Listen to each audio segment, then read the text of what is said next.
Welcome, ladies and gentlemen, to a very, very special stream featuring myself and my good friend Alex. Alex, say hello to the people here. What's Say up, hello. guys? What's up, guys? How you guys doing? How you guys doing? It's gonna Looking be an interesting amazing. stream. Thanks for coming on, Alex. A pleasure as Of always, course, sir. yeah. hmm Now, I wanted to bring Alex on, and I've wanted to bring him on for a long time because me and him have a lot to talk about, specifically Cobra Kai. So, no Star Wars, Marvel, or any of that. Just full on Cobra Kai, full on Cobra Kai, the whole shebang, the whole 9 yards. Wait, what's that you got there, Alex? What's that you got there? Just got my notes. Were you gonna read from your diary with that stuff? No, I'm not. Do more things. What are you gonna do? You're not even prepared. Yeah, I don't need notes. Shoot from the hip. Shoot from the hip. Shoot from the hip. Nice little, nice little reference. I'll be expecting my check in the mail, people. But let's run through the chat. 20 people in the chat. What's up, King Productions? What's up, guys? What's up, my dude? Sabrina, hey. Charlie, Lisa, Laterite, hey, Laterite, been some time. Elena, Tom, Dominic, Nerdy. Oh god, there's a lot of people this time. Joshua, I need to start streaming on Saturdays again. Dylan, I really need to start streaming Saturdays. Arian, Vinny, oh thank you, Vinny, I really appreciate that. Tristan, Darius, Beth, Matthias, hopefully I got that right. Emmett, Shalove, Bryce, King, Paris, a lot of kings. The Last Cobra, Bonsai, Christian. Hey, dude. Happy birthday once again. Everyone raise a chat to Cobra Kai World in the chat. Happy birthday. Even though it was like the day before yesterday. Hugo, Evan. And Evan has created a Kings of Pop Culture 1-year compilation that he'll be dropping tomorrow. Can't wait for that. But fully specific Cobra Kai. Now, as I've said a million times, I just want to put this out there. I don't feel the need or the inkling to cover every single tidbit of information. It's just like, oh, William Zabka fell over during filming. Season 5 update. I don't need to do that. I don't feel that's newsworthy, and I don't give a fuck. I don't care. So, that being said, I thought let's dedicate a nice juicy stream with someone that speaks my language, my #1 student, about Cobra Kai Season 5, where Season 4 sort of left us, and where we're going from here.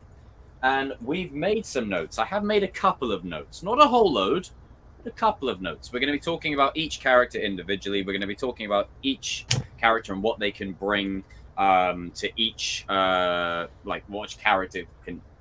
English, what character can... Whatever they can bring to the season, my bloody English. How they could grow. Yeah. How they can grow. Yeah. 21st century Queen Kenya, what's up?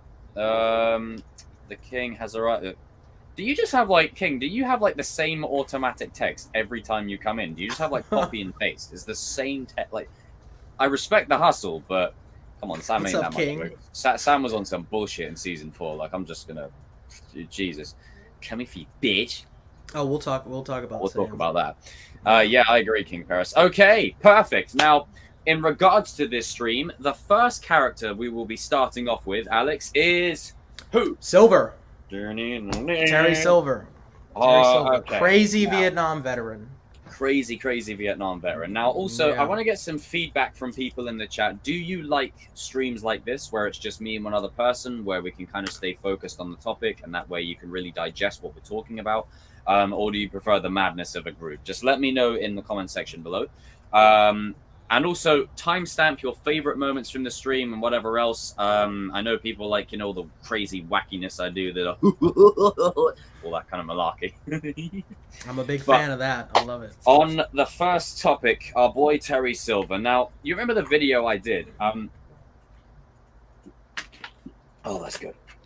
Talking about how I think Terry Silver could have absolutely won the tournament with Robbie and Tori if they stayed the course, if they followed Silver's plan. I think they would have won. Yeah. And I think this is Kreese's fault, right? Mm-hmm. That we're in this situation because he decided to take something the wrong way. Now, maybe Silver could have been competing for a bit of leadership. Because I was always going to say that, in Karate Kid 3, there's quite clearly a hierarchy that's established. Silver is in the driving seat, not Kreese. Silver is. So I thought, how are they going to manage that? You know, Kreese has been like the top dog since the beginning, and Cobra Kai has established to us that Kreese is the top dog. If Silver's coming in, Silver was in the driving seat in that movie. Two alpha ego, like it's not going to work. And in season 3, it set it up already. When a nice little Star Wars parallel. Yes, I said a Star Wars parallel. Sue me. But when Kreese defeats his captain, you know, only the student has hope of defeating the master. And Kreese climbed rank. So that's what Silver, in essence, kind of does. But in a different sort of way. And I think what Kreese unknowingly did was took something that Silver literally just meant as a bit of playful fun, took it so literally, and then unleashed the monster within. And I think, as heartbreaking as it would be, as much as they've given Terry a moral center, I think if there is one character to suffer a tragic fate, it's going to be him. I think he's the one character that will have a tragic ending or a bittersweet ending. He won't end riding off into the sunset, you know, with him and Kreese and Johnny and everyone smacking each other on the arse with towels. You know, they won't be doing any of that crap. But hey, Cody, what's up, brother? How are you? And I think I saw Stuart up. What's up, Strike? Stuart, hello there. But good luck at college, bro. But I see it ending very bittersweet, and I think we're about to unlock a new level of villain for this show that we haven't had before. And the reason I say that is Kreese has a bit of a code to him. You know, he will do underhanded stuff to get the victory, but within boundaries. Well, in a way, sort of boundaries. Silver, however, doesn't give any frog's fat ass about any boundaries whatsoever. He will do whatever he has to do and whatever he wants to do.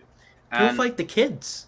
He'll fight the kids. And I think we're in a situation now where the kids are going to grow to that young adult stage where we'll talk about it later, but these two might have there might be, like we've seen Robbie try and fight Johnny to, obviously wouldn't have lasted 5 seconds, but we're seeing that transition. Miguel's clearly fighting some people in Mexico. I'm just saying, these two, just saying, you know. We'll get to that. We'll get to that. But staying specifically on Silver himself, I absolutely love Thomas Ian Griffith. He made season 4 for me, and just seeing his journey and Thomas's acting, you know, in the little scenes where, you know, it's like when he's got the food in front of him, and the guy's got like the gun to cover it in the stuff, and it's, you know, flashing him back straight to Vietnam, and he's remembering what happened to, you know, Ponytail, and shows his mental state as well that he's now got one. They might play into that a little bit.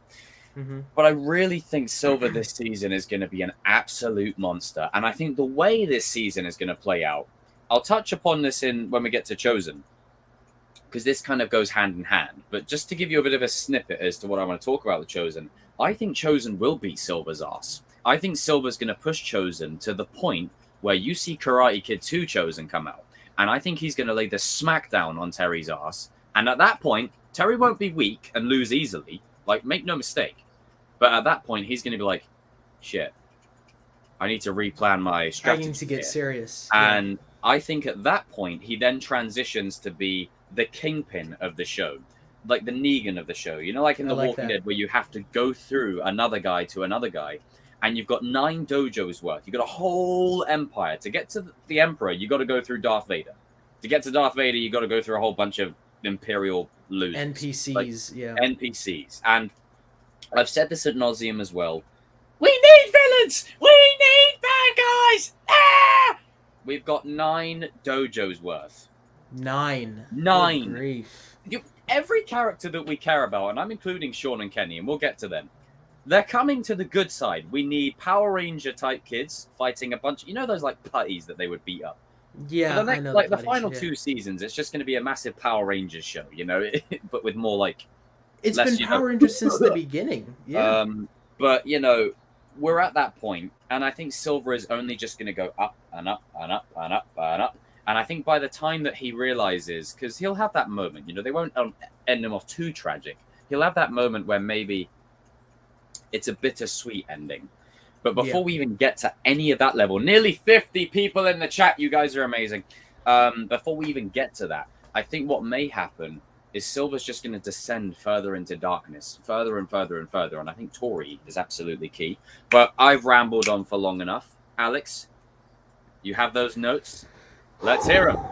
Well, I mean, you pretty much nailed it, to be honest. But yeah, just going off of what you were saying, just seeing Silver back in season 4 was just such a breath of fresh air. I just loved how they did him because him and I feel like he and Hayden Christensen really redeemed like their characters in the spotlight of pop culture. You know what I mean? And just seeing just Thomas Ian Griffith just like totally just be willing to do it, and knowing that this has been in the cards since the beginning, and just seeing him just be there and just embracing it, it was just such a breath of fresh air. And I wasn't expecting him and Kreese to have quarrels and stuff until season 5, but they did it in season 4. We all thought that was much later. Exactly. So it was weird seeing that, but I understood why. And I remember always thinking like a party time fight. No, that's one of my biggest regrets. That's my one grievance. We didn't get that. But he was just such a different type of villain. Like with Kreese, you could understand why he was doing it, the stuff he was doing, because he couldn't, like, he was tired of seeing like kids, you know, he sees kids as soldiers. If they have no honor, if they have no dignity, they're nothing. And he didn't like seeing that. But when you see Silver, he doesn't care at all. I mean, the difference between two flying hoots. Yeah, the difference between him and Kreese is that Kreese actually cares about people. You know, he cares about Johnny, he cares about Robbie, he cares about Tori. But with Silver, they're all assets to him. They're nothing more than just gum on the bottom of his shoes. They're nothing more than just pennies in the street. On the floor. You know what I mean? Yeah, so it was weird seeing that. Yeah, they're just... Yeah, he could just replace them later, but just to piggyback off your point there, the way he's going to hurt Robbie, like he'll hurt Johnny physically. He will hurt Robbie emotionally with Kenny. Through Kenny. And Kenny won't realize it until it's too late, until he's really hurt. And I mean, I wouldn't mind seeing Sean have a go at Silver. I'm just saying, like, you know, you need him on the good guys. Come on, you need a guy like him just to grab and throw people. You know, forget all that. You know, forget all that shit. Just grab him and toss him. But I think Silver, just seeing that, you know, where he started this season to where he ended up, like, it was a shock.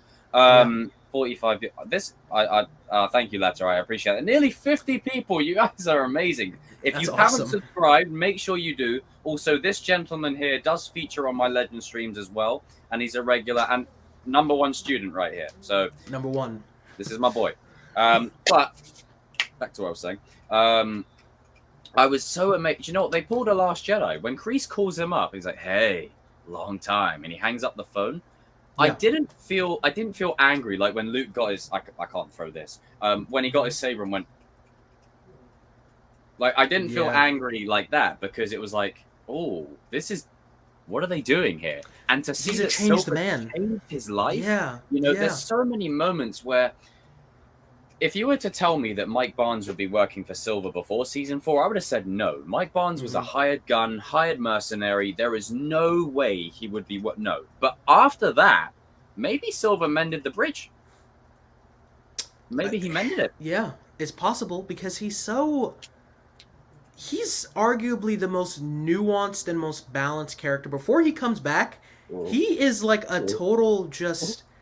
He doesn't care about it anymore. Like, when he's like, I'm not going to come help you kick the crap out of teenagers. Like, that's not what I do anymore. Yeah, it's like, it was never about revenge. Exactly, and he's a changed person. Like, the first thing he does when he sees Daniel, he says, I'm sorry. Like, I wasn't expecting that. I thought he was going to jump behind a poster and go, boo, or something, you know what I mean? But he's just like, But his first thing is like, hey, I'm sorry about what happened. You know what I mean? And I don't blame Daniel for how he took it, but it's not at all to Silver's growth as a character. That, you know, and then he's like, we wiped them out with that arrogant little prick. Yeah, because he didn't accept his apology, so he's like, okay, now I have nothing to lose. And just seeing that, you know what I mean? Just the dynamic between him and Kreese was just a breath of fresh air at first, but then you start to see that, you know, the differences between them, and then the small stuff like, you know, where they're starting to differ on certain situations. And it's tragic, because it's this guy who was perfect where he was, but then he slowly descends back into the man he was before. It is so sad. You just see the season chip away at him and chip away at him and chip away at him, and it all culminates in that scene where Kreese confronts him. And I remember watching this thinking, Kreese, you are an you're an actual dumbass. You're an idiot. Yeah. Because the thing is with Kreese, this isn't new. He's done this to Johnny. He's done it to Robbie, even Miguel, Hawk, Daniel. Like, he's done this to everyone. He's done it to the one person who you don't do it to. And Silver said, you know what? Yeah. Suck it. And he was like, I'm going to play the waiting game. And then he tries to give Kreese what he thinks he wants. He's like, so what do I... Why do you keep what are we doing? The goalposts? Exactly. What do you want me to do? What can I do? What can I actually do here without you moving the goalposts all the time? And he gets so frustrated that he just walks off. And I think in a way he feels used, you know. And it's in the moment at the end of the season when Kreese is like, you know, in the car and he's reflecting, shit. And I think, I can't wait to talk about Kreese because I think, like, season 3 had a couple of missed opportunities with Robbie for this, but I do hope they do it with Kreese. Like, I really do. But we'll get to that. But it's just, yeah, man, completely agree. Just the way he gets chipped away at. And then you see Thomas Ian Griffith, as the season progresses, just descending more and more. He's a different person in the last episode from when he was in the first one. Just a completely different person. And he's now back to where he was. And it's just like, it's so sad. I remember what I told you. One of the first things I ever said on the first live stream I ever joined, I said, I hope by the end of the show they establish the difference between Kreese and Silver, that both of them are crazy. You know, they're both bad people, but at the end of the day, Kreese, by the end of the show, will realize he lost his mind, but he didn't lose his soul. He still had heart to him. Oh, I like that. Silver, that's one of the first things I told you. Silver has no one now. There's no such thing as he barely has a heart now. You know what I mean? He's not human, really. He's just like a total... He's almost void of anything now. He's kind of just... He's not even regret... Like, because in Karate Kid 3, the guy was on... I was so hopped up on... I can't say the word... and revenge. Yeah. And I like that because it's like, you know, Karate Kid 3, it's silly as hell. Just went off the rails, yeah. It was just like, who are you and what have you done with Mr. Miyagi? Yeah. And then Daniel screaming at Miyagi, like, oi, you deserved an ass whooping for that shit. Oh my god. This show has redeemed season that it's made that movie so much better. Oh my, especially in season 3. That Silver done is Kreese is like, we need to strike first, we need to do it. It's like Silver's like, you already have. You stole the man's son. You stole the man. I love that line. It's such a good line. Oh my god. I'm like, sorry for everyone that rags on me about my Robbie videos, but allow me to just take a moment. I've been saying it since season 3. Kreese stole the man's kid. He stole the man's kid. You don't expect... Put it this way. First of all, one of the most tragic scenes in the entire show. In season 3, like, he storms into that dojo. He's already going there to beat Kreese's ass because of what happened to Mcgill. And then he's like, okay, you put one of my boys in this state, and now you're taking my son? Okay, now that's it. I'm going to kill you now. I'm kicking your ass. I've had enough. Yeah. Because people don't understand. They call Johnny selfish, but in reality, he wasn't fighting Kreese for him. He was fighting Kreese to protect his sons, for Christ's sake. Once he saw that Robbie was in, he was like, no. Now I got to kill you. Now I got to kill you. Oh, I love that, yeah.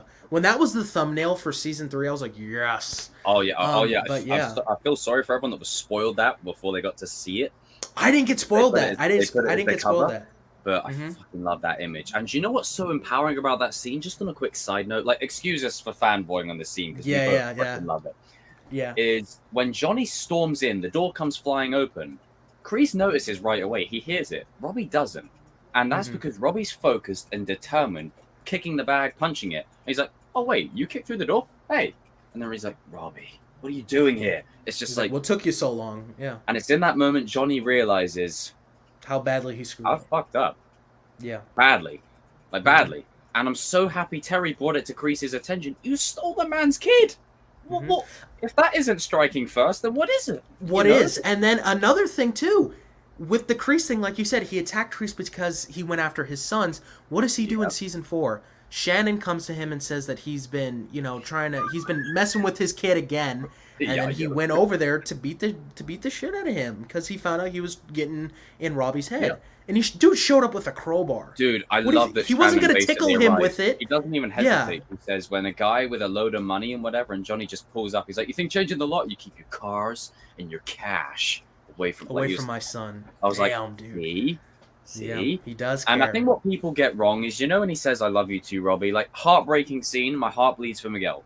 It doesn't mean he doesn't he loves Robbie more than Miguel. No, it doesn't mean that. It's just he's never emotionally processed what he's done to his own kid. Miguel was his chance, a second chance at redemption in that sense. But now he has an opportunity to fix that. I'm so happy that Silver brought it to Kreese's attention. You see Kreese's response, and shout out to Mike Cove. He's like, oh yeah, shit, I did do that. It's like, I also love that as soon as he brought up somebody that's close to him, Johnny, Robbie, or Tori, he immediately stands his ground. I love that. Where he's like, he brings that to him and he's like, don't worry about it. I have them under control, especially Robbie. Don't worry about that. I love how when it gets to those three, Kreese stands his ground. He's like, nah. Like when Silver was about to kick Robbie's ass, he was like, I will beat your ass. You remember in the finale? I will never forget seeing that the first I loved time. that scene. And then who stops him? Do you want to fight him? And then Kreese just like calms him down. Yeah, he calms him. He's like, wait, hang on, wait. And like if Robbie, in the parking lot. In the parking Silver. lot, if there was a parking lot fight and Silver had him in a chokehold, Kreese would have took. No. Kreese would have been like, no. Yeah, and that's the thing with Kreese, and I'll say this when we get to him more, is in jail, you got to give him, I say this in context, you got to give him a power buff, because, you need him to be the key to take down Silver, and when they fight, it's got to be like Cap Winter Soldier level, it's got to be heartbreaking. This is two brothers in arms fighting for Christ's sake, and you could have flashbacks with young Kreese and young Silver playing as they're going at it. 60 people in the stream. There's 60 people. Oh my god, that's a lot of people. Jesus, can we get to 66, please, so I can say the line? Not 69, because that one won't count. There he goes. There we go. There he goes. But yeah, I love that Silver brought it to his attention. I absolutely love that. And the thing is, in Karate Kid 3, he was hopped up on Yayo or whatever. But Booger Sugar. But the thing is, he will descend further into madness and darkness, but he's still a bit more in control, if that makes sense. He's a smart. Focused Silver. He's very smart. You can't, how are you going to beat him? You can't go out there and beat the shite out of him. It ain't going to work. With 9 other dojos. Oh my god, dude. That's... Oh my god. I want to quash this ridiculous thing going around that I don't believe at all. That Chosen will die in Season 5. I saw that. I was like, what? No, now, it's not if Star anyone Wars. believes that, that's fine. But for me personally, something like that, I feel like it's a waste. It's a waste. You got 9 dojos worth of students. Why do we need to kill off Chosen? You basically null and void his whole story. He's arguably the best fighter. I don't want that to happen. Show. We want to see more of Chosen, not have an excuse to bump him off and then here's Julie Pierce. It's I'd rather just keep Chosen if that's the deal. I love Julie. He's the deadliest fighter they have. I mean, he's arguably the best one. And I don't want them to put every character in the hospital because then it will just become a tired trope. But yeah, I don't know. I've been asked it quite a bit, and I'm not a fan. But I do like the idea of Chosen and Silver going at it, and then Silver. Oh god, Silver's gonna rattle him.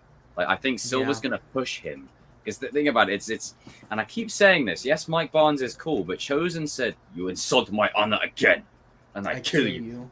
You don't say a line like that, and you're gonna start sprinkling things like Tinkerbell. You're going to kill someone. Yeah. Silver never said that. He just went, "Wah, wah." Barely put up a fight. Push Chosen to the point where, what if this whole time I've been theorizing that Daniel goes, "I still want this to happen." No Way Home. Spider-Man and Goblin, but with Daniel and Silver, still want that to happen. Yeah, that'd be pretty sad. But if Chosen has a moment like that, where he says that line, perfect timing, and then goes to town, he absolutely 1, 2, 3, 4, 5, 6, 7, and then the load, I don't know, the Tyrone Woodley one and the other senseis all jump him, and then Silver's like, and then he retreats. Well, speaking of which, let's segue to Chosen now, since we already kind of started. Now with Chosen. I absolutely love what this show has done with Chosen. I love it. And the thing is, as much as I love Miyagi-Do, striking first, they've never had that version. No. But Chosen's little style that he taught to Daniel, who used it cheaply against Johnny, I didn't like that. But the whole if an enemy insists on war, you take away their ability to wage it. It's their version of striking first. That's what it is.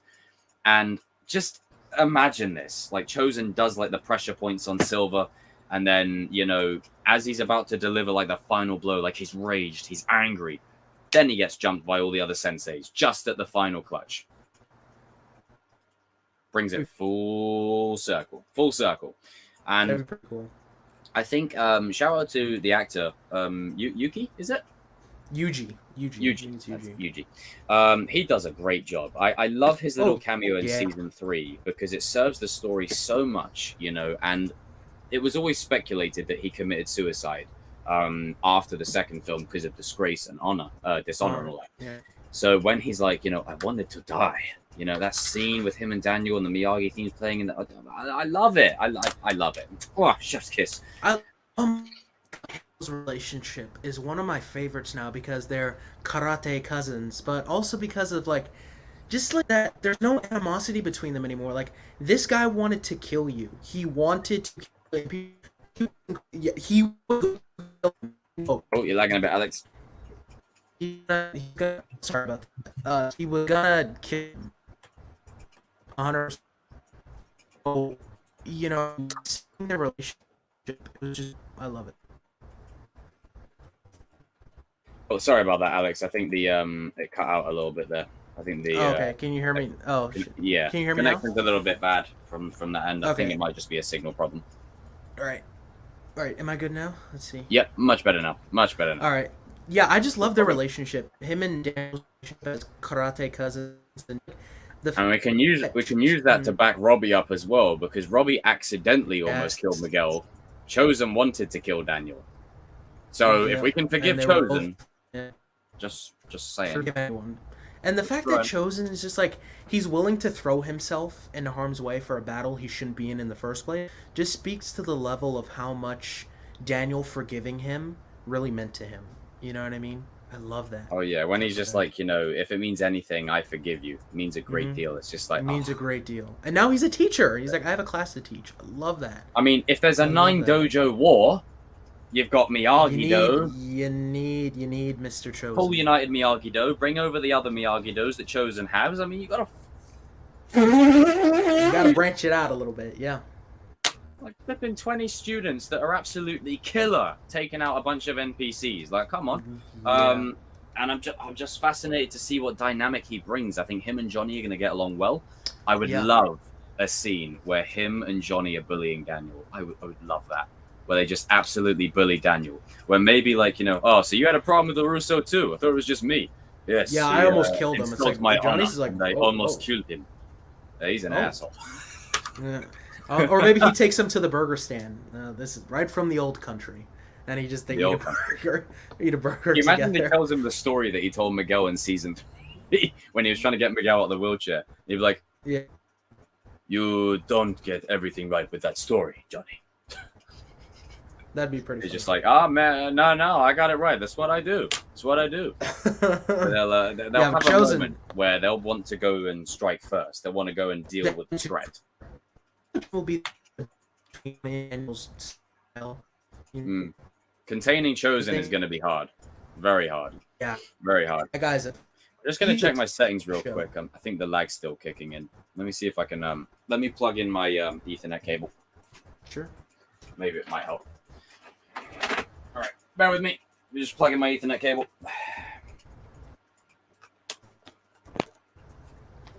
Right. Okay. There we go. I think it should be better now. I got my Ethernet cable plugged in. Hopefully that might help a bit from your end. I don't know if it will, but there we go. It should be a bit better. Just to speed it up. There we go. Much better. But yeah, no. Oh, dude.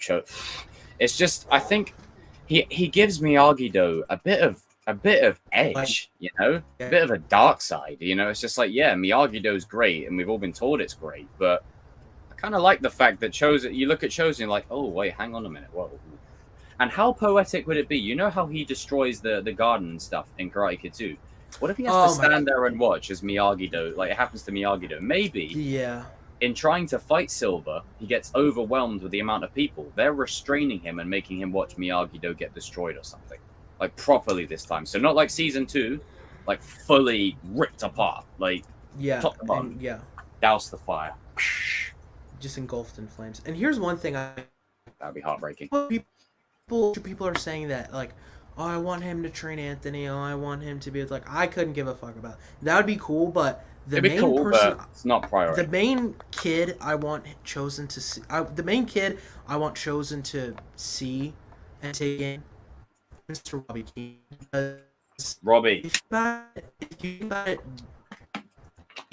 Robbie's kind of modern day chosen in a way. Where he is a modern day chosen. Exactly, he's an aggressive Miyagi-Do fighter. That's literally what it is. And he was taken from by Daniel, a businessman. Chosen was taken his uncle, a businessman. And you know what I mean? Daniel started off kind of like Sato in a way in the beginning of the show, but then he became Miyagi. And seeing everything happen with Robbie, you know, he's just really chose to give him a bad path. You know what I mean? Like, I see myself in this. No, completely. It's just seeing that sort of parallel between the two of them where they can really relate on that level. And I think as much as Robbie really sort of reformed himself with classic Robbie fanboy, absolutely. See you at the end of season 5. When he has the best arc of the show. Just saying. But I think it would be great for Robbie to sort of interact with someone. Because as much as the classic Miyagi-Do did help him, he's got that edge, you know. He likes a bit of the dark side. Like it wasn't just, you know, put on him by Kreese. Like he had it the whole time. You know, it's in his blood. You know, he has the heart of a Miyagi-Do, but the blood of a Cobra. Get that on a t-shirt, and then, you know, at me, and then give me all the profits. But yeah, like I love that, and he'll take to Chosen style of karate, where it's just like, oh, this is a bit of it. Oh, I kind of like this, you know. Whereas I think Mcgill might really enjoy the classic Miyagi-Do, and Robbie might like the offensive Miyagi-Do. Like they'll both take a shine to the other side, and then maybe Mcgill might like Chosen style, and then Robbie might go back classic. You know, switch, invert, change route. Perfect Miyagi-Do balance. Absolutely, it's crucial. So, but yeah, all right. Everything. Let's go to Daniel next. Daniel's in an interesting spot season. Now, I know people kind of weren't too happy with Daniel last season, but after rewatching it, there's a lot of moments where he has what I like to call the Robbie season 3 moments, where where Sam's like, you know, when she flips the bottle cap, and I'm like, oh, stop it, don't do that shit. You know, and then Daniel's kind of like looking sad, and the camera pans on him. You got to understand, not just Daniel, but we all, as Karate Kid trilogy enthusiasts, were led to believe Miyagi-Do is the way. It's always the way. It's always been the way. And yet, you know, the show will go back to that Miyagi-Do is basically the way. You can have a bit of Cobra Kai, but Miyagi-Do is the way. Just saying. But the thing is here, is Daniel has kind of lived his life in service of everything that Miyagi gave him. And Miyagi gave him a sense of purpose. You know, think of the flashback, you know, you're the best friend I've ever had, you know, think of the loss that Daniel's felt ever since he's left, you know, that great scene in season 1 where he visits the grave. And when the promotional images for season 4 were dropped and he was kneeling down at the grave, I remember saying saying that would be at the final scene of the season, because I just felt like that's when Daniel's defeated, that's when he's at his lowest. And yes, it would be nice if him and Johnny could put aside their, I mean, I personally would have had them put aside their beef and get on with it, but I think for Daniel, you know, realizing that Miyagi-Do is great, but your daughter is capable of choosing her own path, and that's not necessarily a bad thing. Unlike the bullshit that she was doing throughout the season. Sorry, everyone in the chat that loves Sam. But it's just gotta be said.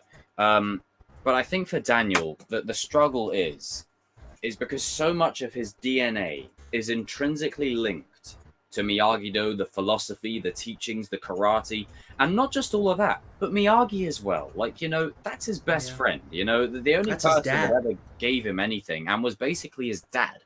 You know, it's going to be hard for him to accept. It's like, even he tells Johnny, you know, Johnny's like, Eagle Fang. It's like, oh, come on. It's basically just Cobra Kai. Like, it's Cobra Kai. Come on. It's Cobra Kai that shows mercy, basically. And doesn't start fights. Other than that, Mm-hmm. predominantly it's just strike hard, just without the other two. Yeah. They strike first. You strike firster.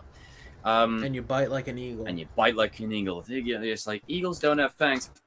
But I think seeing Daniel go through this sort of arc, and one thing this show's done so well is, yes, it's Johnny's redemption story, quote unquote, but it's still Daniel's story as well. And I think they're setting up something big for Daniel and Silver to go at it. I think Daniel is going to be the one to take down Silver. You know, how they've great never would it fought be before if everyone thinks it's Chosen or it's Johnny or it's whoever? No, it's Daniel. Like, Daniel will be that one. And I think as the season progresses, you're going to see Daniel pushed again because he's going to see Tori get in a situation where she ends up getting hurt, and he knows how she's getting hurt. He recognizes by the knuckles. You know, he's like, I know exactly what's happening to you. And maybe he might teach her ways and how to defend against it. And then, imagine this. Silver's changed his Quicksilver method. It's not the same as it used to be. Similar premise, but a bit different. Maybe Silver starts to see how she's defending against it, and he's like, I never taught you that. I've only ever taught one person that. And that's when he's like, Danny boy. Been training you in secret, has he? Like it's a full reversal. Like, you know, Daniel trains Tori in secret, just like Silver trained Mike in secret. Like, it's just a full reversal of that. And I think Daniel's going to come in clutch for Tori this season. I think Tori, as we'll get to it later on, Tori's mum will pass. I think she'll die. And it will be a sad scene. And I think the score that we'll probably play is, you know, the one where Mr. Miyagi's father passes and Daniel's comforting him. What if Daniel does that for Tori this time? He sits there next to her and he basically says, you know, the same kind of story about maybe how he let Mr. Miyagi go. Yeah, because he doesn't. He's never really talked about Tori at all. Yeah, he talked about his like perspective more, and but he's never talked about Tori at all. Really, he's never. They've never shared a scene together, and he's never really talked about her. Mm-hmm. He's an interesting spot because this guy, for all intents and purposes, is the PR.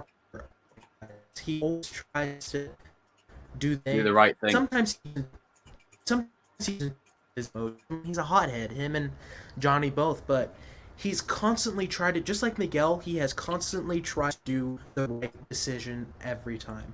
He's tried. First of all, he takes in this kid who he knows is struggling. Not only takes him in, gives him a job, gives him a home, gives him a family. He's Johnny's. He's still willing to because he cares person. You know, and same with Mcgill. He inspired Mcgill where like the going to college thing. Mm-hmm. I mean, he inspired. You know, it's still a bit echoey on your side, Alex. I'm not too sure. I think there might be a bit of a loose, patchy connection. What's going on? Is it check your set? Are you on Wi-Fi? Yeah, I am. What's your signal right now? It's really good. Damn, why is it coming through so slow? I tell you what. Leave the studio and then come straight back in. Maybe a little refresher might be all it needs. All right, I'll be right back. Be right back. Okay, welcome back to A Chosen Live. No, I'm joking. We're still doing 2 for 2. Still doing 2 for 2. Alex will be back in just a second. Just a second. Watch Top Gun Maverick. Yeah, it's amazing. Top Gun Maverick's sick. It's just for 2 seasons. But, unless maybe Silver goes then. Oh, maybe Silver goes and that leaves everything in a complete ruckus. Oh dear, that'd be bad. The Chosen one. Ha! Sorry. I see what you did, Lupa. I see what you did. I see what you did there. Alex! Right. How's it now? Oh, it's perfect now. Perfect. Okay. Sorry about that, carry on as guys. you were saying. You were making a great point there. Yeah, sorry about that, guys. I apologize. Flipping audio. Yeah, if it happens again, I'll leave and come back. Sorry. He's kind of the right he's inspired kid. Trying to do a lot. It's happening again. God, what on? Hang on. Let me see if there's anything I can check out on my end. Hang on 1 second. Let me just see if there's anything I can check out on my end. Maybe it's a StreamYard issue. Okay. Hang on. Maybe try it with your camera off. See if that works.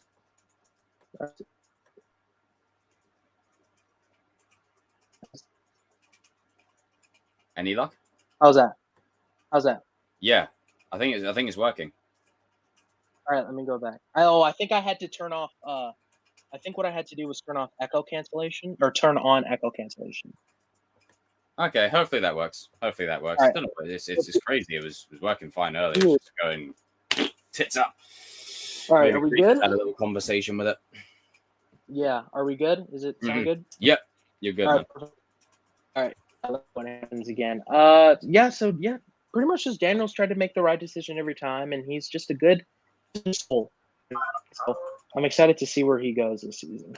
So yeah, it's going to be great, and I think Ralph has the chops to pull it all off. I think he can really sell the emotional scenes that we have yet to see from Daniel, and I just want to see a scene where Daniel loses it.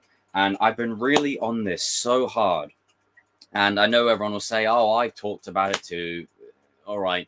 But with me, I really want to delve into the psyche of it. Like I want to see a Daniel that absolutely goes berserk on Silver. Like he says, fuck it, and goes to town on him. Like proper all in. Like he's beating the shit out of him. And it'd be really as great as it will be at first, it'll be like, yeah, go on, Daniel, yeah. Then you'll be like, oh, whoa, hang on, whoa, Daniel, slow down. And then I don't know if you've ever seen the 2D Clone Wars show, but when Anakin's like hitting Ventress and then she drops, there's like quick flashes of like, oh, you know what I'm saying about the quick flashes of Qui-Gon, Yoda, and all, like they flash quickly in and out. What if there's like a flashback of like, like not a flashback, just like a little shot of Miyagi, a little shot of like Anthony, a little shot of Sam. And he says, you know what? I am sick of this. My family are in genuine danger because of your ass.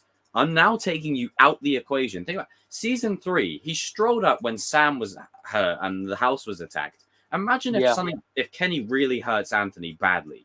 Or imagine if Sam and Tori get extremely hurt. Imagine if Robbie and Mcgill get if there's so much at stake now where every one of the kids Daniel will care about.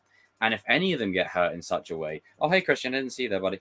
It would just be heartbreaking to see him go berserk. Like, it would be devastating. It would be on par with Robbie unleashing on his dad, if not more. Because, Robbie unleashing on his dad, one of the best scenes of the show, in my opinion. And it's haunting, and it's sad, and it's heartbreaking. But Daniel, we've had for 30 years. Just imagine that, the prodigy of Miyagi-Do, the one that really gave Miyagi a new sense of purpose and a family. Just imagine. Yeah. Oh, whoo! Chills. Goosebumps. That'd be pretty interesting. Mm-hmm. It would be. It would be. Yeah, you was. I think it was.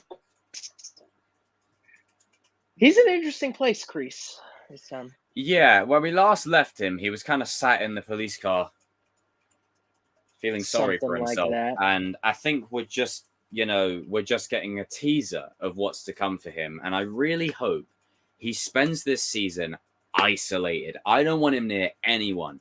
Maybe Bobby visiting him, Tori or Robbie visiting him, and maybe Johnny and Daniel visiting him or whatever. But just visitation. Other than that, I want him alone by himself. And shout out to Jesse Cove if he sees this, probably not. But I remember saying to Jesse Cove, one thing they could do to bring him back is what if Kreese is in the slammer and he's looking in the mirror, okay? He sees a younger version of himself, right? And what he joined the war for, what his original intention was to do. Go to war, be a hero, protect his country, and just, come back a hero. That was his original intention. And Betsy.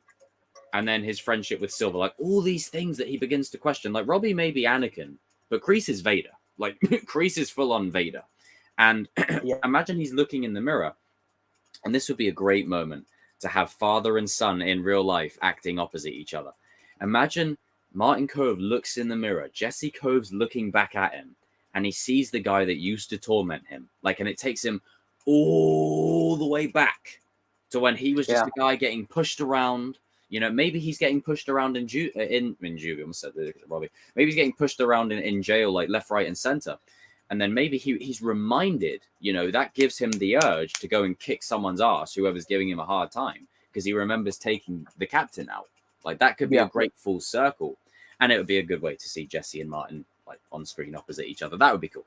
But yeah, oh God, I cannot wait. And I think Kreese he'll have like an end credit scene in the show, if that makes sense. He'll stroll up when Miyagi-Do is being rebuilt, or he'll come in clutch at like literally the last second to the point where it's at death to save someone's ass. There's just so much that I think we can do with Kreese. Other than giving him a buff, because you got to give that guy a buff. Like, I want to see him doing a full arrow-based workout, like Oliver Queen style, working out in that prison, using the salmon ladder, everything. Doing wall runs. I want to see him do a wall run in the trailer. No. Do a wall run, and then snap someone's neck. And I honestly, when I first time I saw that trailer, I thought Robbie actually did that to Sean, because the way he's like, and he's just like laughing. I was like, shit, did he just break his? Anyway, but yeah, I think Kreese.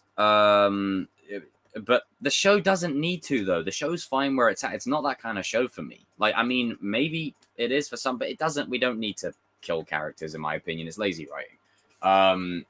Doctor Strange 2 is a good example of that. If done right, then maybe it can work. But on paper, I'm not for it. But yeah, I think Kreese is at a moment now where he'll tell Tori, keep an eye on Silver. Are you familiar with the term brumation? That kind of thing. Okay, all right, I need to put this out there. Yes, I am advocating that Tori might be a spy this season. Okay? You heard me say it. I'm advocating that she might be a spy. People said that Hawk was a spy in season 3, for Christ's sake. This season, it genuinely makes sense. And that goes all the way back to Silver, as to the level of villain we have now introduced in the show and where we're at. Like, nothing is off the table anymore. And I think Kreese will keep a sharp eye. I've seen people say that he might meet Dutch in prison. Now, the actor of Dutch, if he was to come back, I would have preferred it in the episode that he was with his boys. But if he is to come back in this, I'd be fine with it. Maybe he'll see Trey and Cruz in there. Wouldn't mind that. Possible. Yeah, I can't really say anything on Kreese other than, like, you pretty much got it with Kreese. Yeah, he's in an interesting spot this season, man. I can't wait to see him. I didn't think he would ever redeem, to be honest. No. And it's just like that moment where it reminds me so much of Return of the Jedi, man, where he's just like looking at Silver, and Silver's like, she can't see, she can't fight. And then Kreese is just like looking at Johnny. Took him a while to realize what he did 30 odd years ago. Yeah. Wrong. Oh my God, I love that. Took you long enough. And he's like, let her do what she wants. And his score's building to that crescendo. I was like, oi, much better. But I was just like, damn, taking a while. Better late than never, though. But having said all that, I think it's good where they got Kreese this season. And seeing Martin Cove pull off the more emotional scenes, I'm looking forward to. Because one of my favorite scenes in the entire show that wasn't Kreese acting was when Johnny and him were at that homeless shelter having the talk. And it wasn't fake. Such a good he wasn't putting on a front. He was genuinely being serious. I feel like a broken man. Like that was real. And he even says it there. I don't feel like I can ever redeem myself. And look at the look on his face when Johnny offers him a second chance. It's like Johnny's basically just extended a lifeline. It's like, think of your granddad or your grandmom, and all they want's a second chance, and you give them it, and that hit right there. And as far as Johnny and Robbie are concerned, if even Tori, like once Kreese finds out that Tori's getting hurt, oi, Daniel and Kreese, they're like, hey, yo. Chill. Yeah. Kreese is like, let her do what she wants. No. Just tosses Silver, and he's like, ow, wow. As he falls down the shaft. I hope he gets a prison fight. That'd be awesome. Oh, dude, he's got to have a mid-season prison fight. Like, yeah. I can't wait for him and Chosen to interact. That would be fun. Like, yeah, what is there? Oh, that's a cool dynamic. It's like that. It's crazy because even though they're from the same trilogy, there is a disconnect between 1 and 3 and 2 and 3 and 2 and 1. There is a disconnect. And seeing all these, like, if you are a genuine fan of the original trilogy, you're literally living a fanboy's wet dream right now. You're seeing all these pretty much interacting Like, Yeah. if I was born in the 80s and grew up with this trilogy, like, this is what I wanted out of Star Wars. Like, this is what I wanted. Like, do you know what? John, Josh, Hayden, all of you, I love you. I love you for restoring my faith in pop culture. Thank you. You and Top Gun, and Creed. But yeah, prison fight, man, gotta happen. You gotta have it. And he also cares about the kids too, which I really like. Mm-hmm. He doesn't care about all of them. He even asked about how Miguel was. He was like, "How's the boy?" Yeah. And then somebody earlier.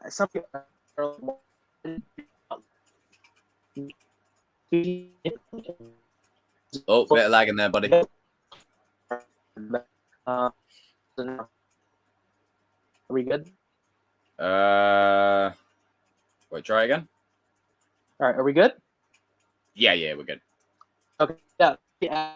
Why didn't Kreese like Miguel? Yeah. And it was because he knew he couldn't manipulate Miguel because Miguel's heart is too big. It's too strong. He's too smart for that. He can't fall into manipulation. He's a good kid. No. Miguel saw what he was doing a mile off. Yeah. Miguel instantly knew. Knew. As soon as he walked in, he was like, yeah, okay. Yeah, as soon as he put two and two together, he was like, And it's like when, Kreese is telling him all these stories about what he got up to and yada, yada, yada. Bro keeps lagging, bro. I know, I'm sorry. It's like that surfer dude in season 5. Yo, you broke my board, dude. Yo. Yo, man. That's not cool, dude. You know how much those cost? Bro. Man, get out of here. I'm going to cram it up your ass. But Miguel he has the biggest heart in this show. Absolutely. That's the reason we all love Miguel, is he's just, from the beginning of this show, he has always had his morals in place. Always. Never without question. And he saw right through Kreese instantaneously. Hawk is like, badass. And Miguel's like, this guy's full of shit, man. Yeah. It's literally that he doesn't say it, but he's thinking it. Where he's like, he's sat there and he's just like,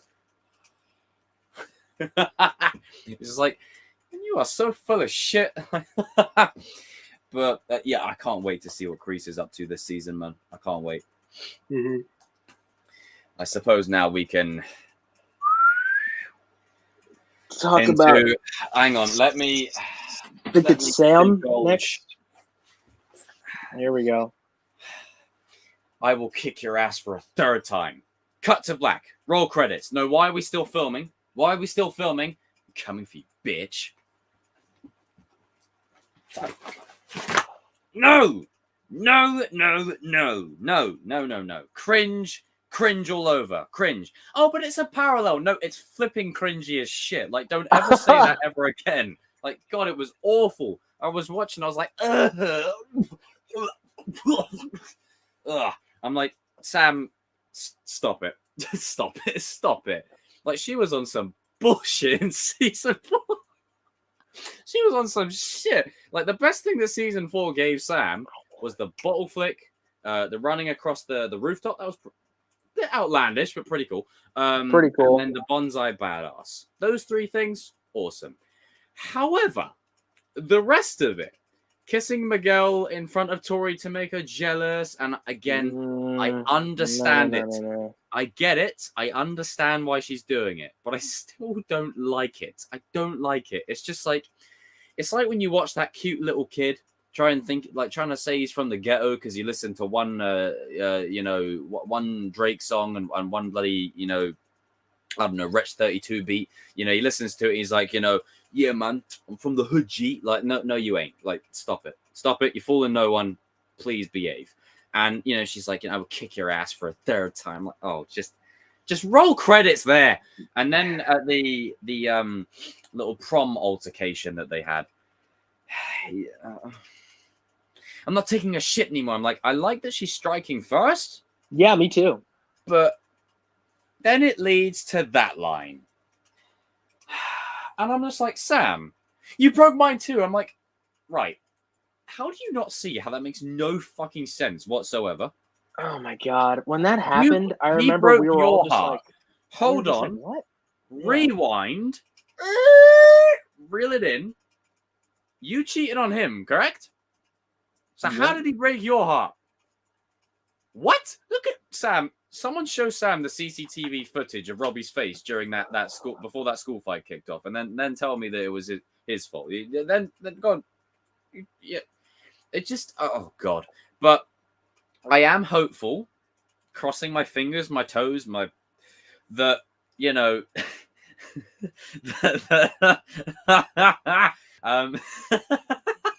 I'm crossing everything that she will get back to season 3 Sam, because that Sam was the best version. Sam. I love that Sam, where she was striking first, she was standing up for herself. Yes. And I was like, you know what, Sam? This is great. And the show did something that it needed to do. Get her away from the boys. Get her away. That's why season 3 is my favorite, because every character grows individually. Like, you get her away from the boys, and then you really see who Sam actually is, not some love drama tool that you throw around now and then. We got receipts. The principal should be like, we got receipts. By being sad about me not loving you. And you're like, I know, Jesus Christ.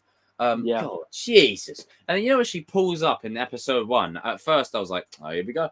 Fucking no, here we go again. And the thing is, we didn't see her reaction in season 3's finale to Robbie joining Cobra Kai. They left that out on purpose. And I was like, right, they've done that on purpose so they can save it for episode 1. And thankfully, they turned it into a good scene. I love this dialogue between Robbie and Sam here. It's basically Anakin and Padme on Mustafar. You're a good person. My dad knows it. Your dad knows it. It's like, are you just basically... And they even tweeted it, so I'll say it. Robbie's Anakin. There you go. But essentially, you know, my man, like, everyone can all unanimously agree. We all loved Robbie when he said this. Everyone. Well, it looks like I get to be the first person to ever tell you this. You're not getting what you want. Oh! Oh, I bet that stung like a... You needed some ice for that burn. Oh, you needed some ice. You needed a Band-Aid. You needed a few bandages to sew up the stitches. I bet that stung a little bit. I was like, oh, you know what? Oi, my guy's a G. He was just like, you know what? He was like, I don't care. I mean, to be fair, they were both right. If he comes back, he could just bring everybody together. They predicted the end of the season. Yeah, he's about to do it. He's about to bring everyone together because he's coming back. But also, he foreshadowed Sam's fate. You're not getting what you want. She didn't win. It's you know where to find me. You guys better back off. Yeah, like I love Mary, but it's just I don't know. I think it's the directing in it. I don't know. I think it's just maybe it's just me, but stings, doesn't it? Spider-Man 3, I love it. Spider-Man 3. I must have burnt like a mother. But I did like her bonding scenes with Johnny. Those were really That was some of my favorite stuff in season 4. That was some good stuff. Because I think you can agree with me that when Johnny's like, yeah, if I'd have listened to them, I'd have been, you know, waiting in a suit and tie, waiting out the clock, you know, and then he kind of shows her another path. And I think there's going to be so many different routes characters take. I think Miguel is going to take the traditional Daniel route, community college, figure it out from there. And then Samantha is going to probably go a different route, you know? Yeah. But I do hope that this season we really have a lot of moments where Sam feels the guilt and the weight of losing. Like that acting that Mary did at the final episode. You know, she sold that. Like the breaking. Like she's broken, you know? And by definition, she technically is Chan. Technically. But I think for all intents and purposes, we got to leave that trophy with Tori, because even though Tori kind of was handed it, it just kind of feels like I want Sam to really get it in a much more gratifying way where, you know what? This is mine. Both her and Robbie, the legacy kids, that win at the same time. But I think plus she's a leader. I love that she's a leader now. Yeah, she's coming to her own. She's a full-on Miyagi-Do leader now, and I freaking love it. Like, she's not just the love drama tool anymore. Well, I mean, oh my God. But, you know, even though in season 4 she was mostly still that. But she still had those leadership qualities. I just hope we get back to that. A lot of moments of introspection, and there's like a dream sequence clearly that she's doing where she's kind of fighting herself. So Ray versus Dark Ray. Now, in terms of her joining Cobra Kai, she could have a moment of weakness where maybe she goes and has a look-see, and maybe there. But I don't want anyone else joining Cobra Kai. Like, for me, you take away the gravity of Robbie's moment, and I don't like that. Like, no, we've done enough of this switcheroony. Like, Miyagi-Do, Miyagi-Do, Miyagi-Do, Miyagi-Do. Everyone at Miyagi-Do. That's it. But I think they really did miss some opportunities with her in season 4. Yeah. I mean, what's your full-on consensus? I rambled on for long enough. Well, hopefully I don't lag out, and I'm sorry if I do. It's much better now. Oh shit. Okay. Look at it, absolutely suave gentleman right Yeah. here. Look at that shirt right there. Led Zeppelin, baby. Led Zeppelin, baby. Johnny would approve. Rock on. Yeah, Sam is she's interesting because she has the blood of a Miyagi-Do, but the heart of a Cobra. She's striked first since the beginning. I like that. She always has striked first.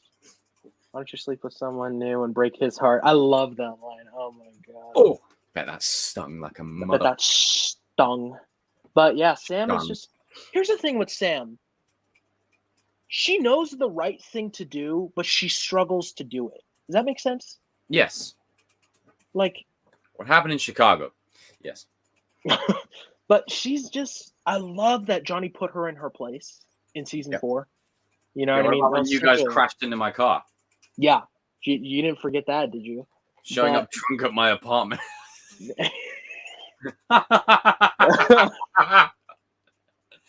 Oh my god. And she does kind of give him a reality check, but he was right too.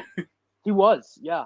But I just love that she's a leader, you know what I mean? So I hope in season 5 she stops with the bullshit and becomes Samantha LaRusso, not Samantha Princess LaRusso. Oh, enough with that shit. Just she had the goal to call Tori a princess. I said, oh my days. Like, her and Robbie's relationship I really like. Not when they're dating, but as friends, I like their relationship. They have a good dynamic. Because you believe that they're the legacy. You believe that they're Johnny and Daniel's kids, and I love their connection with each other. Mm-hmm. You know what I mean? And their understanding of not only each other but their dad's history. Back to that.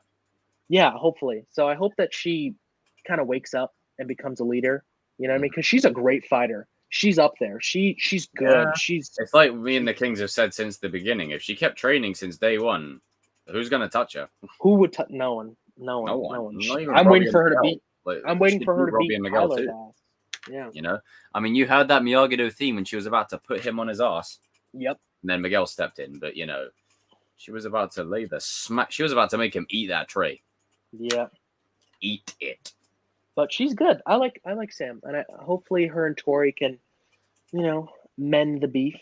But we'll see. Less of this. Get the backpack out of here, Sam. Backpack away, and then more of you. Yeah, it seems like season 5 won't have any love drama, which is good. I'm excited for. Good. I've already seen people say, "Oh, Mcgill and Sam's relationship, Robbie and Tori's relationship, they're all going to switch back." I'm like, stop it. Just leave Robbie and Tori together. Leave Sam and Mcgill together. Now, they don't have to stay together forever and ever. Disney princess ending. That it doesn't have to. We don't have to do that, but just leave them together for the duration. Like, stop the BS. Yeah. Stop it. At this point, they keep getting shipped with each other so much. You may as well have the 4 of them in a relationship. Like, it's just like, I've seen people that said, Tori really loves Sam. That's why she has an obsession with her. It's like, you are weird.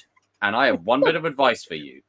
You need to close the laptop, go outside and get some fresh air. Yeah. Immediately and seek therapy.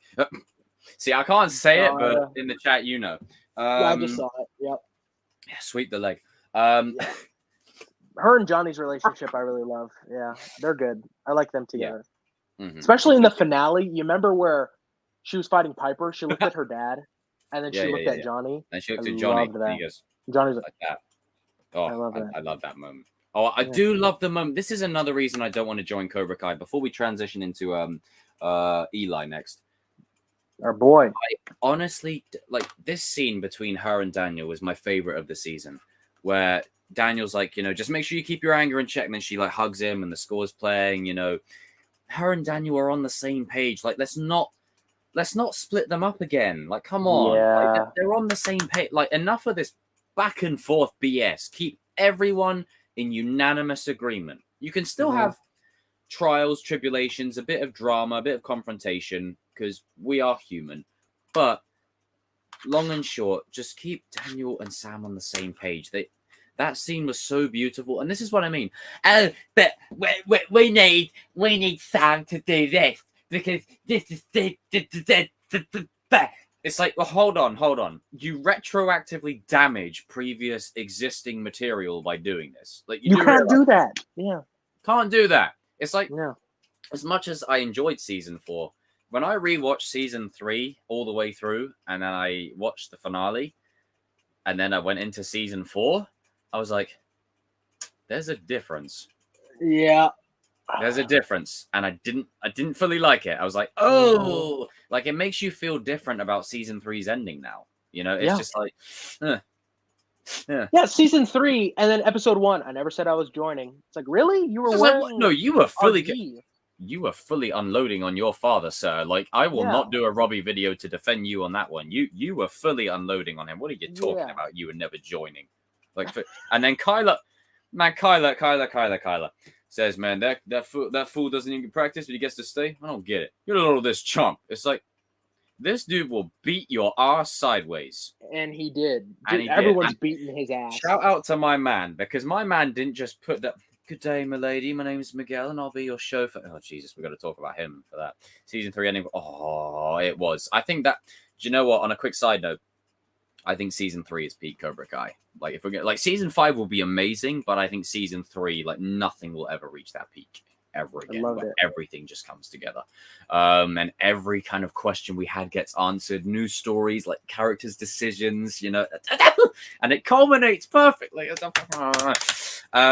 But Kyla was like, you know, talking all this smack. I said, listen, right, Tori, if you let Robbie walk out of this dojo, he has destroyed every single one of you without a single one of you landing a hit. And not even a drop of sweat, bro. Because the only reason he lets his guard down with you is because of oatmeal. Like, that's the only reason.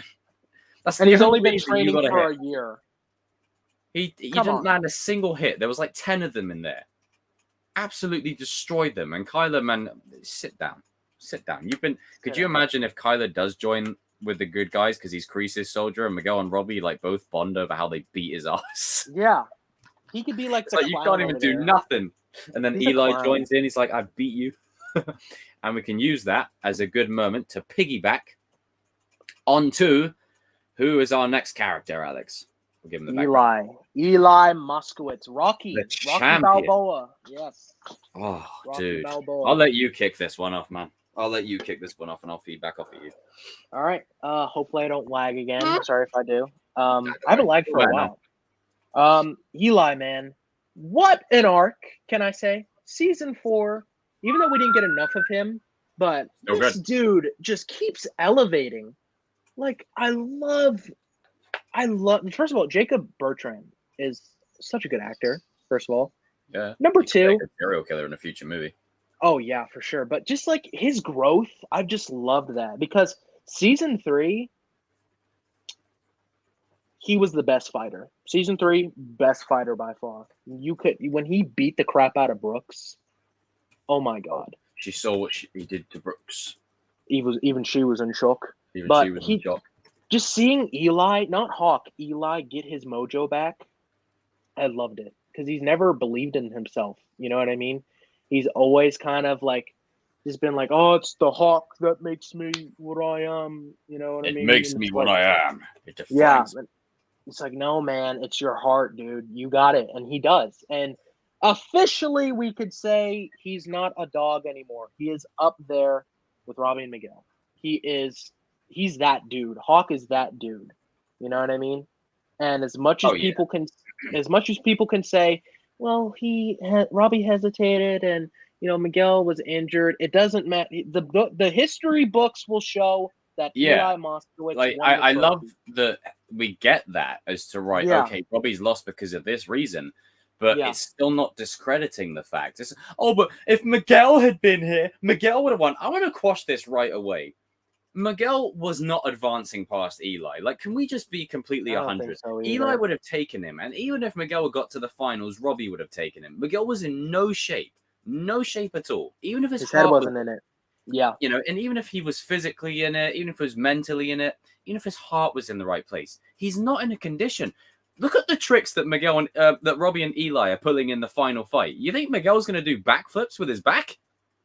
Probably not. He'll be down within the first count. Like Probably not. And I love that the show did that because it shows that you are not defined by a trophy, you are something more. And that was so important for Miguel and Robbie to understand, especially Robbie. Yep. And Eli needed it more. Eli needed it more.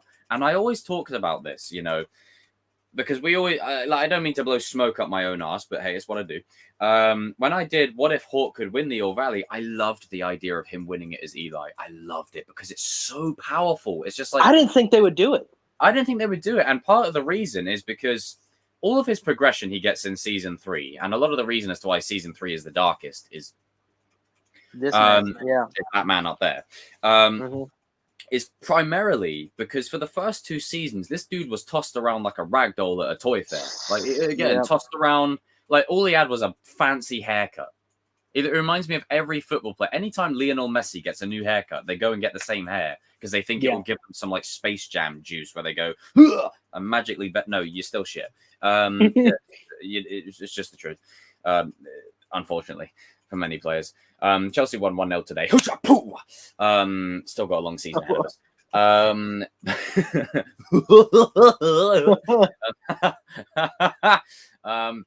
But I was so impressed with what they gave him in season 3. I was like, this dude has my favorite arc of the season. Like, I love what happened with Robbie. I loved Miguel's little arc. But man, Eli, I was like, yo, this is good. They will do a disservice if they bench this guy. Yeah, season 3 made Sam and Eli leaders. Love that, man. Love that. Like, that's when I loved it because Eli had to step up. And also, when Kyler joins the dojo, he is forced to break out of his shell and be the leader. Like, if you think about it, this whole time, he's been second fiddle to Miguel. He's been setting up Miguel. Yo, you're the champ. You're El Serpiente. Yeah, great. Yo, what's up? But now he's the champ, and it was set up the very minute Kyler walked in that dojo in season 3 and challenged him.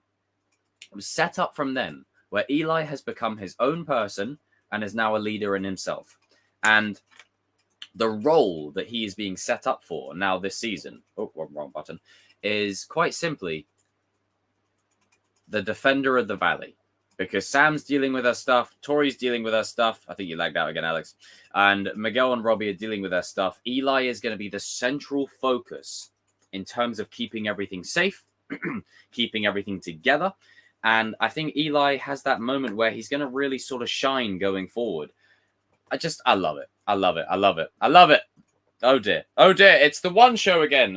Chosen live. So what's going to happen is I'm going to wait till Alex gets back to resume with Eli, but I will answer a couple of questions you guys have in the chat in the meanwhile. So ask your questions away. Ask your questions away.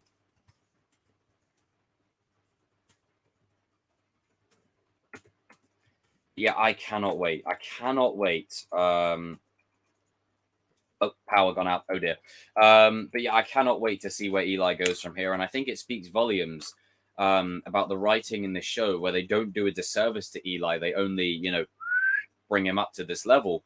Can they keep him there? Time will tell, because once season 5 is said and done and everyone's kind of under the same roof, it'll be fascinating to see if he's still in that driving seat that he is in now. But I really do like that he's in a situation where he can grow and evolve even more. Is Hawk going to fight Sean? I would like to think so, because it just makes sense for me narratively, because Robbie isn't there to explain anything. And Kenny will say, this dude with a hawk or whatever, picked on me, targeted me, whatever. Sean has no context or nuance for the situation. And I would love it if he has like this Clubber Lang, because Sean really reminds me of that Clubber Lang type, the one that's going to really push your buttons and really be an aggressor. And I love that Eli is the new champion and we get a Rocky 3 kind of arc going, where potentially Sean is pushing him. Sean is like, hey, yo, what's up? Like, he starts hollering at Moon and then Eli, and then it pushes Eli to see if the old Hawk is still in there. And if he can push at him, chip away at him to the point where Hawk starts to resurge and come back out. You see, like, I think Hawk and Chosen might have very similar arcs this season. I think, as I said earlier on, Silver might bring out Karate Kid 2 Chosen, and I think Hawk will have an arc that is very sort of similar to that of Chosen. It will sort of run concurrently. Oh, hold the phone. We have a donation. Dylan Tipton, 179. Where do you reckon the finale fight will take place? Everyone, Chosen familiar, you know the drill. Raise a toast to Dylan in the chat. Thanks, Dylan. Appreciate you, brother. I'm going to get my Dominic Toretto cross. I'm going to put it on right now. It's all about family. Family, baby. Hopefully Alex can join back soon. Natalie, how are you? But where do you reckon the finale fight will take place? Oh, I would love if it's at Miyagi-Do. I would love it. Because they were meant to use Miyagi-Do as the backdrop to the fight before. So maybe they're saving it for this season. If they all fight at Miyagi-Do and there's carnage could you imagine a scenario where you've got Cobra Kai, Eagle Fang, Miyagi, you've got every dojo at the back of Miyagi-Do fighting it out, and you've got everyone choosing their side. Tori takes off the Cobra Kai colors, throws it over there. She teams up with Sam. Robbie and Mcgill finally team up properly, and they go to town on everyone. They're fucking beating people up. Like, I would love that. Like, everyone chooses their side, and they're all at Miyagi-Do. That is called symbolism. Bang. That's symbolism right there. Thematic language. Cinematic language, even. Oh, but Dylan, thank you for the £1.79. Really appreciate it. For those who are unsure, Alex is just having a bit of a power trouble right now, but he'll be back. Don't worry, he'll be back. I'm not going to continue the list until he comes back. That rhymed. But yeah, Eli's great. We've got Tori, Dimitri, Kenny, Sean, Anthony, and Mike coming up next. But I'm going to spend some time with you guys in the chat. Until the meanwhile, team of bruisers. So I'm saying, and I want Sean and Kenny with the good guys, man. Like, I don't. Oh, but Sean is a thug. It's like, yeah. What situation is he in? He's in juvie. He's not in some daycare center where they're, crafting pottery. Like, come on. Think of the environment he's in. I'm back from my long exile. Dagobah. I hope it went well. He has that Clubber Lang type of personality. I would really love it. Cinema fan, how are you, bro? Yeah, I mean, it might not be much, but it would be nice if it's just a little bit. Spit in a guy's face. Maybe he comes out at the end of it. Maybe he comes in clutch at the end and helps Robbie and them lot. That could be cool. Sean and yeah, put it this way. Kenny was like, he was just defending me. It's like, they put that line in there for a reason. Sean's not an out-and-out bad guy, Yes, Mike Barnes will be in this season, and I think the reason he'll come at the end of the season. And the reason I think this is Silver will be in the public eye the whole season, and by the end of it, Chosen will beat his ass to the point where Silver says, no, I'm going into hiding now. Mike Barnes, you're the face of this, and I'm the king of this. I'm going to operate in the shadows. You're going to be the face of this whole thing. He'll basically put Mike in the firing line. Do you see a world where Moon joins? Nah. Moon's just like the moral support. Yeah, pretty much. Could be. Is Dark Dimitri possible? Nah. Kenny will get pounded by Anthony in the... Jesus, I'm so immature. Melissa, thank you so much. We've got 60 people in the chat right now. Now, you know what, team? It's actually 1:40 a.m. here in the UK. But I don't care because you're all freaking awesome. You can have any brew you want as long as it's a Corona. All in a day's work, baby. All in a day's work. I just want to play this clip just because it's funny. The fuck was that for? But thank you, Melissa. Really appreciate you. Really appreciate you. You've helped buy me some more squash. 2 a.m. here. Yeah, 2 a.m. Also, guys, would you like me to start streaming on Saturday evenings? Because I've got my Kings of Pop Culture stream tomorrow, so make sure you'll tune into that. We've got great topics we're talking about. Marvel, DC and the Warner Brothers debacle and all that kind of stuff. We're really going in depth with it. So make sure you tune in there tomorrow. And my good friend Evan has done a Kings of Pop Culture 1 year compilation celebration. So tune in. But also, would you like me to do more streams on Sundays as well, whether it's by myself or with a guest? Let me know, because I might make it a regular feature, because Saturdays I used to stream on all the time, because that was always when I got the most people. You're welcome, Natalie. 2:30 a.m. But thank you again, Melissa. Everyone raise a toast to Melissa in the chat. 2:30 a.m. here. 11 a.m. in Australia. Oh, damn, you're in Australia. Do you get annoyed when people say Miguel was nerfed? I mean, Karate Kid 3 nerfed Daniel, but they didn't nerf Miguel. Like, Miguel had a critical injury. Like, a critical injury that was borderline. It's a miracle he's walking. Okay. Should be for one-on-one and night streams. I agree, Tristan. That's a very good shout. How many months do you think the season will take place over? Summer. Just the whole summer, like season 2. 7:39 p.m. Nice. Got to make more character videos. Love them. Will do. Sam and Tori are up next. Although, judging by how much I've said in this stream, you'll probably have an idea as to what I'm going to say in those videos. Also, if you see anyone else add them in their videos, you know, where it's just like, where do they get their ideas from? Just throwing it out there. Saturday streams are awesome. All right. Okay. 9 p.m. Where are you guys at in the world? Everyone comment the country you're in right now, the country, just so I can sort of gauge an interest, because this is crazy. This is a global, like, there's 50 people here and we're all from different parts of the world. This is amazing. And Alex will be back soon. Almost said no worries, back. Okay, so USA. Oh, thank you again, Melissa. Really appreciate you. USA. Trump 2024. No, I'm joking. Don't shoot me. In the US, England. Fellow Englander. Germany, USA, UK, India, US, southern part of the United States, UK. Hey, Lee, what's up? How's Rocky doing? Michigan, US, Massachusetts, USA, CT, Aussie, USA. Damn. This is great. Everyone's from all over the world. Holy shit. I like how you make Hawk sound like a superhero in season 5 in America, Georgia. Oh, you're from Georgia. Nice.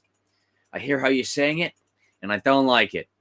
Do you watch Stranger Things? Yes, I do. Season 4, I absolutely freaking loved. I tell you what, Stranger Things Season 4 and Top Gun Maverick restored my faith in everything, because Top Gun Maverick I was excited for, but compared to everything else, I wasn't hyped, and I was blown away. And then Stranger Things Season 4, like Kenobi and everything else, took precedence. But Stranger Things Season 4, put it this way, I just caught my fucking toe on the damn... Oh! You know, right? Well, I got to tell Evan to put that in the compilation. Shit. Fucking hell, give me a minute. I just need a curse.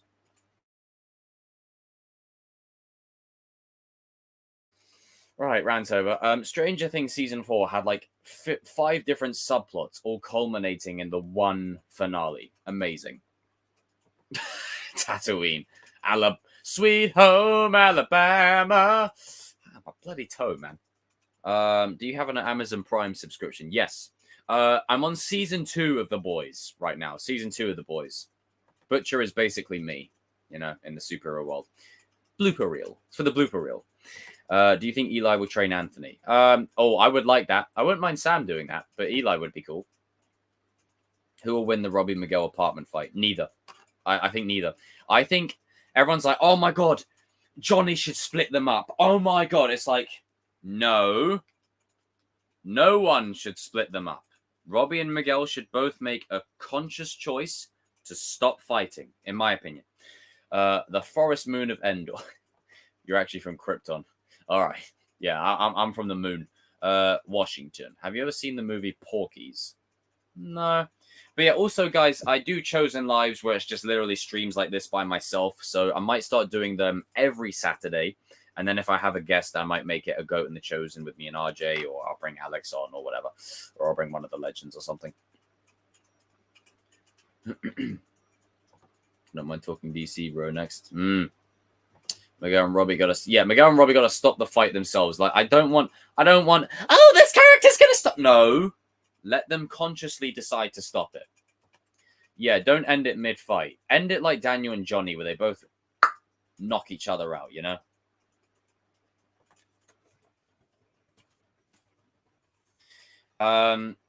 But yeah, like, it's great. It's great. I'm going to move on to Dimitri. Just letting Alex know. I'm going to move on to Dimitri. So for Dimitri, oh, thank you. You're the best. No, you're the best around. You're the best around. Stop it. Family. Maybe that's how you, but I can make my own decisions. Also, when if Warner Brothers get their shit together with DC, all I can go is da na na na na da na na. That's literally all I'm going to be doing all week if they get their shit together. Da na na na na na na. Right. Enough of me fanboying over Superman. Come on, it's freaking Superman. But Dimitri, let's get to Dimitri. Okay, so Eli, Defender of the Valley. No, yes, I'm going to do Dimitri now. I'm going to do Dimitri.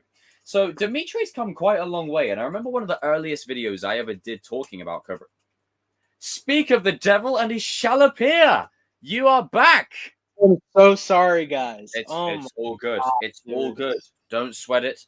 I was covering in your absence. I was doing a lot of oh yeah, a lot of memes, as you can So sorry, guys. I was wondering what was happening. The whole neighborhood power went out. Bro. So is this earlier, reason me and you are connected, because I had the same issue the other day. You had the same issue the other day. I remember that. At the exact same time. What the hell are the odds? Oh my god. I was like, dude, oh my god, they're probably roasting the crap out of me right now, man. Oh no. I've managed to like draw them off of you. Like, put it this way. You know what? Let me just I'm just gonna thank you, Lisa. I'm just gonna show you because it'll be funny.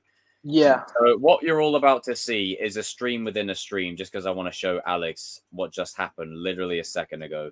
What did I miss? Put it this way. Let me just see if I can find the moment. Right, here we go. All right, you ready? Yeah. Okay. This is a nice little thing that will make it all work. So, see, they ain't worried about you when this kind of shit happens to me. Precedence. But Stranger Things season 4. Put it this way. I just caught my fucking toe on the damn. Oh. There you go. Oh, what timestamp is that? Wait, what timestamp is that? I need to watch that. I literally moved my foot and then caught it on the side of this bit, the sharp edge here, and yeah, it's like a gash on the side of my toe. Everything is working. The pain. I literally bleed and sweat to do streams. That isn't the first time you've it done still something hurts. like that. This is not in our favor it today. Literally man. still hurts even now, but we got 50 people watching, and they're just like, these guys are amateurs. Oh my god! Thank you, Arian. I appreciate that, dude. You're the. All right, sorry guys. Yeah. Thank you for being so patient. I apologize. I actually read the list wrong, so I skipped over Tori. Okay. We'll do Dimitri. Dimitri. Now, what I was going to say is one of the earliest videos I ever did was comparing him to Neville Longbottom from Harry Potter. Where I was like, that speech at the end of season 3, if that ain't a parallel to, it doesn't matter that Harry's gone. You know, it's like, but you will, because you're wrong. And he's just like, it's not over. I was like, I'm getting mad Neville Longbottom vibes right here. Like, Dimitri, all right. I see you. I see where you're at. And out of all the characters, he's the most like Daniel. Love Gianni's performances, Dimitri. Like, everyone was giving him shtick in the first season. I said, this dude's freaking hilarious. What the? He's hilarious. And you know what? It goes back to what I've said a million times before. Everyone's like, oh, I don't like Anakin. He's uncomfortable with the romance. Listen, you ain't Han Solo, right? You're Anakin. We're all Anakin. Yeah. You think, you know, I'm a scoundrel. Like, no.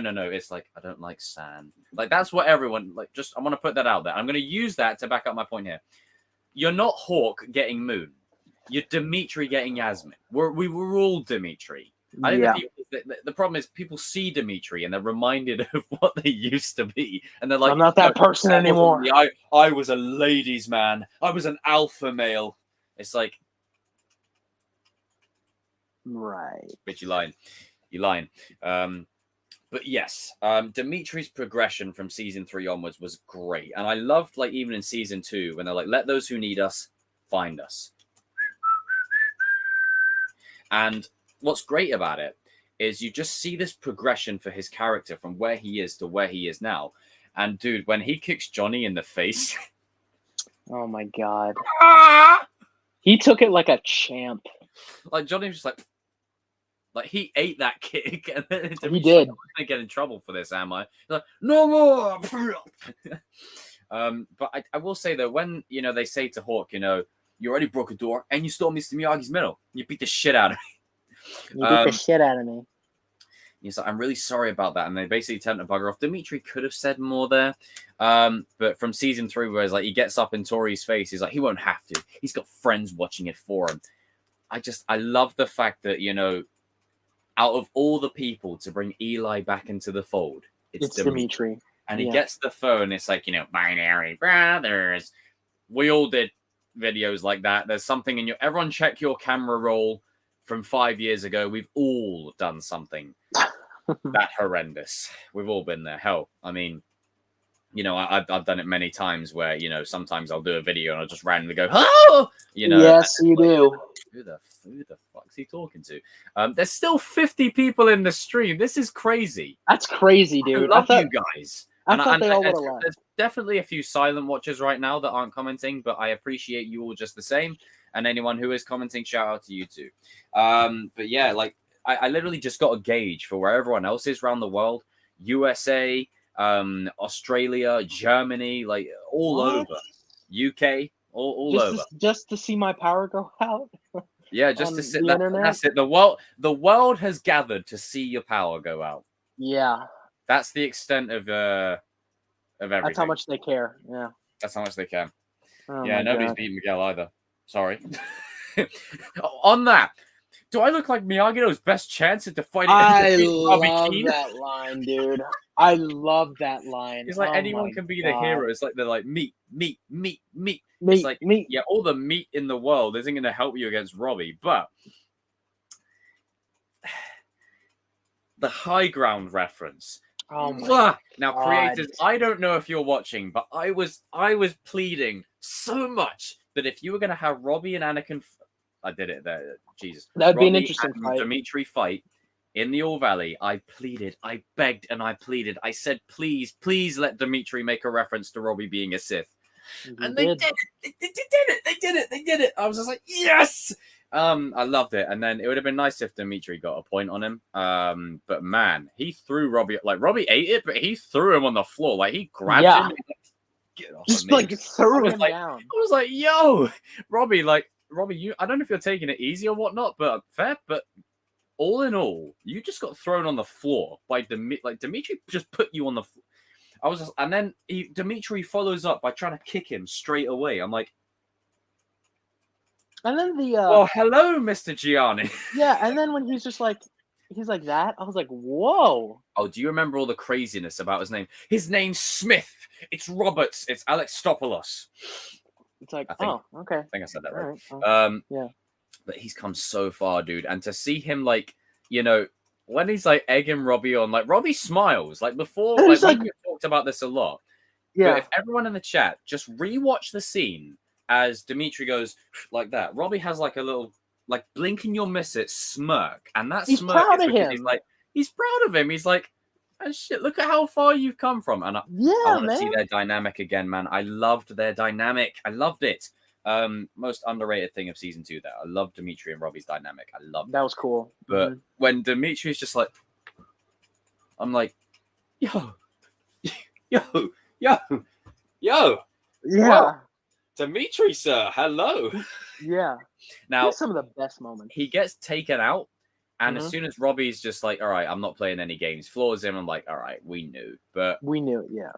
But man. He made it to the semifinal.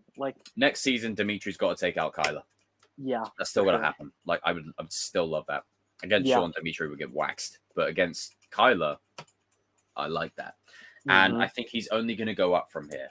Yeah. Do you have any more you want to throw in there about the Neville? Dimitri? I love his self-awareness.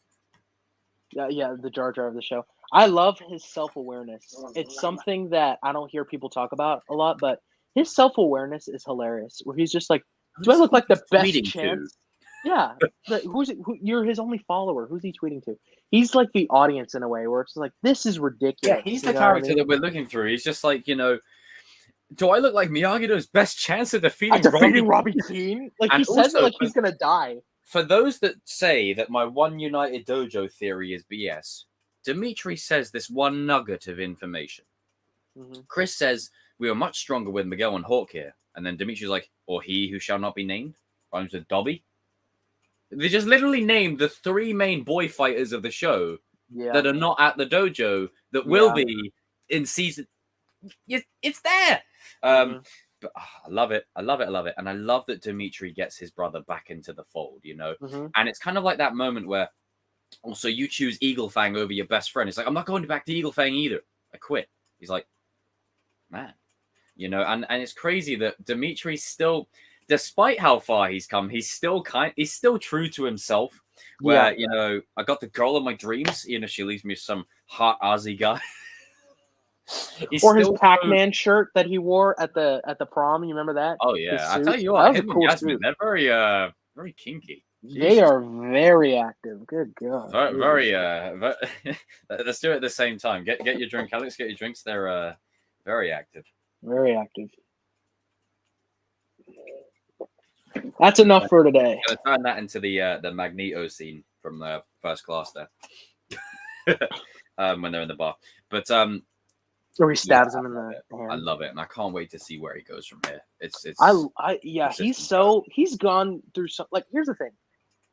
All the other characters are great, but out of all the kids, he is the most like Daniel, if that makes sense. Yeah. Oh, I love that scene in season 2. When Daniel just takes his time with it, he was like, meanwhile, we got Jon Snow and Daenerys Targaryen in there, and I'm just Sam Tarly.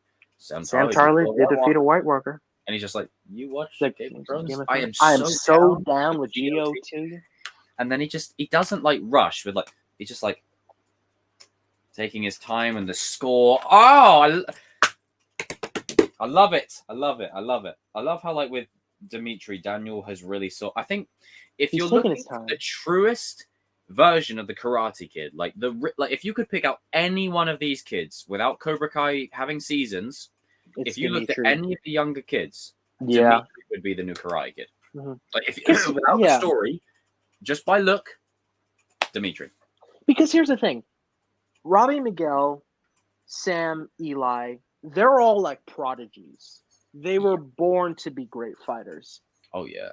Dimitri was never meant to be because A, he never wanted to get into it, and B, he only wanted to get into it to defend himself from his best friend. So that's kind of sad, you know what I mean? But to see how far he's grown, it's perfect. It's perfect. I love Dimitri. It is. He has that sleeper arc where it's not the focus, but then he has little moments where you're like, go on, man. Yeah. This guy's come far. I'm like, I'm proud of you. Yeah, he brought everybody together. If you think, I think this what we're trying to say is that Miguel naturally has the abilities. It's just he needed someone to teach him. He needed someone to teach him. He wasn't a champion. Because they all learned fast. Yeah, but it's that Miguel has the determination. You remember that quote that I said, Alex, in my video? Yeah, Robbie is naturally the most gifted, but Miguel has the determination to be the best. Heart and the determination. Yeah, that's what separates them. It's there. Don't torture yourself. Those are the rich girls. As was showcased by Sam this season. But oh god. But yeah, I love Dimitri. He's great. He's brilliant, and he threatens a character in season 3 that I absolutely dude, that line, hey, my popularity is on the rise whilst yours is steadily declining. And I've seen people say that it's unrealistic that Dimitri and Yasmin. No, I'll tell you why it is realistic. Because Dimitri grew a set of balls, right? And he doesn't change who he is. And that's why his and Eli's arcs are so strong, is because Dimitri stays who he is and becomes a better version of himself and a badass. Eli becomes a badass, loses himself, and pushes against his old self. See, Yeah. they run literally in sync with each other. That's why Dimitri pulls him back out of it, at the end of that. And with Yasmin, it's literally just because he grew a pair of balls and he gained confidence, and Yeah. charisma. It can go a long way. It's not unrealistic at all. It's like, oh, she didn't like it, now she's all over it. It's like, well, she had the story of, the front wedgie, gave her the perspective of it all. And, Dimitri, she was a little turned on, when she pushed that little volcano thing. Like, she was feeling it, it was there, Sexual Venn diagram. Venn diagram. I was just like, man, this guy's really using nerd analogies to try and chat. And I love he it. gets the girl, man. Yes, and it works. It works. He gets the girl. You are both the first and last, and my favorite person to say that. He gets the girl just by being himself. Love that. Just by being himself. That's a great comment. He's a true Miyagi-Do, for sure. Yes, through and through. Thank God you're here, not the other guy. He's a little unhinged. And then as soon as he's like grabbing Grease's tattoo, I'm just like, yeah, I'll ask him for a choke slam. But I suppose we could piggyback onto Tori. Dude, I have no offense how you pulled that off. Yeah, to be fair, I agree. I think Dimitri gives her something different. That's the like the long arm. She likes his big, So Tori, yeah. He's also got a huge vocabulary. He's got a huge vocabulary, as you can tell with his one-liners. He's also got a huge, but a tiny penis.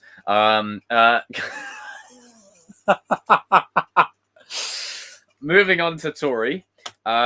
You kick this one off for me, sir. I will be right back. I just need to take a leak.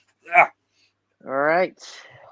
Hopefully you come back and I'm still here and the freaking power doesn't go out again. Oh god, could you imagine if you're not here and it's just literally a white wall? Yeah, it's just me. Yeah. So yeah, I guess I'll start with Tori. Good old Tori. All right.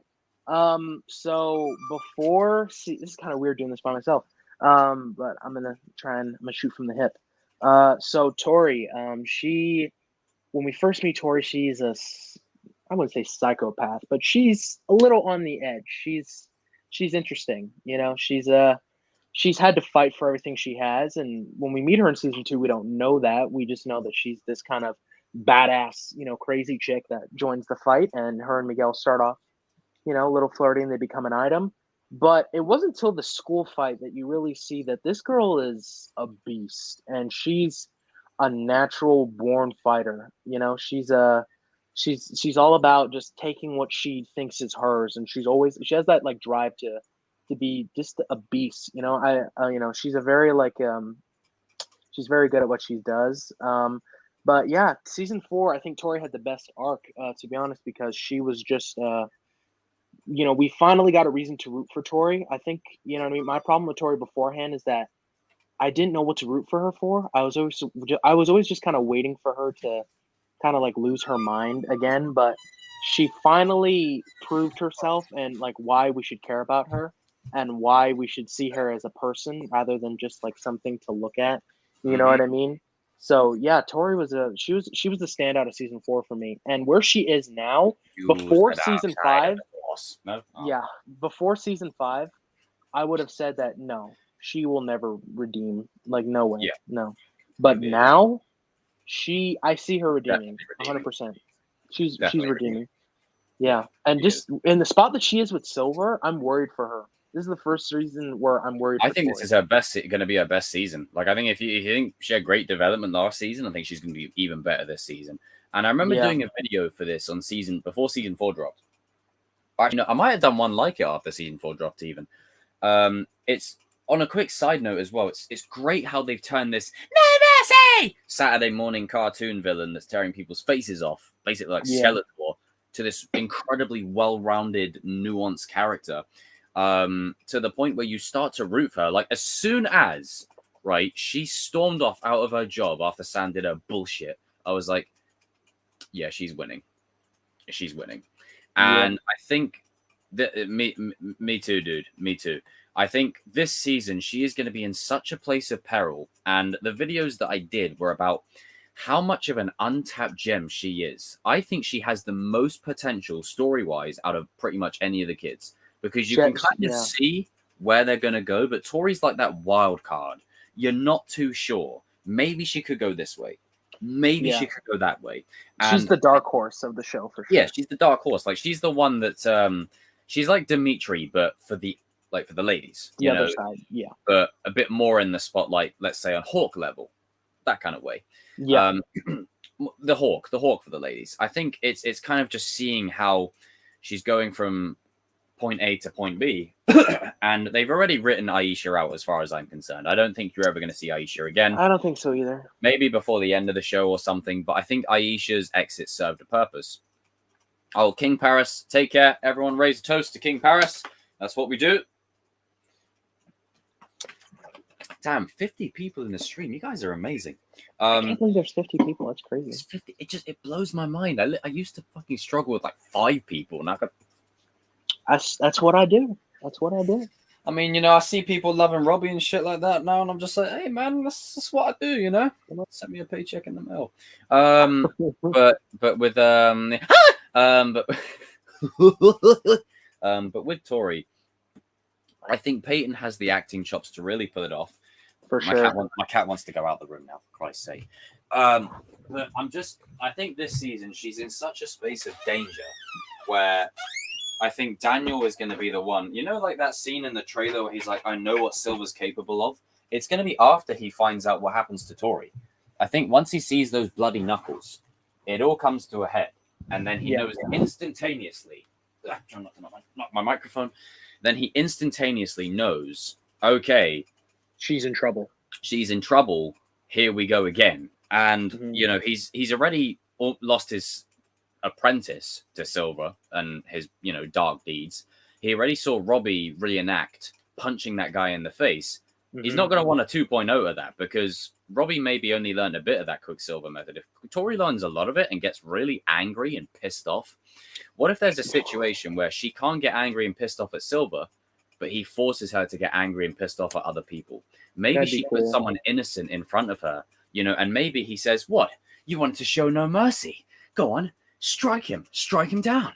Go on. And then she can't do it. And then she ends up sucker punching him right in the face, clean out, bloody nose, everything. To the point where it's like the Robbie one, but worse. Like it's worse.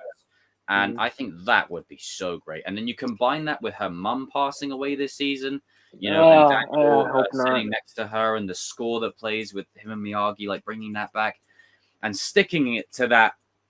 I don't know if my boy Demi is in the chat, but he had a great term.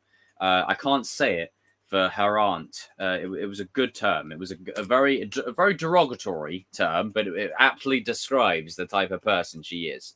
And already I'm rooting against her already. So team Tori all the way on that one.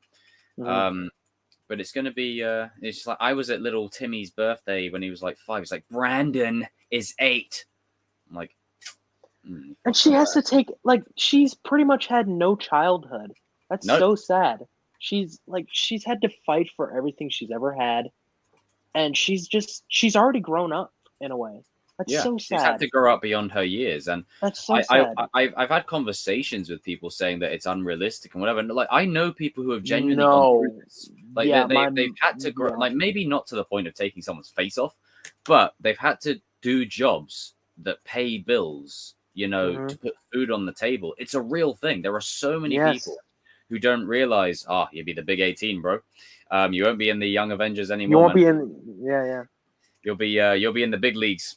But essentially, like, you know, I know so many people that have had to go through that where a character like Tori from season 4 onwards, like season 3, Jesus.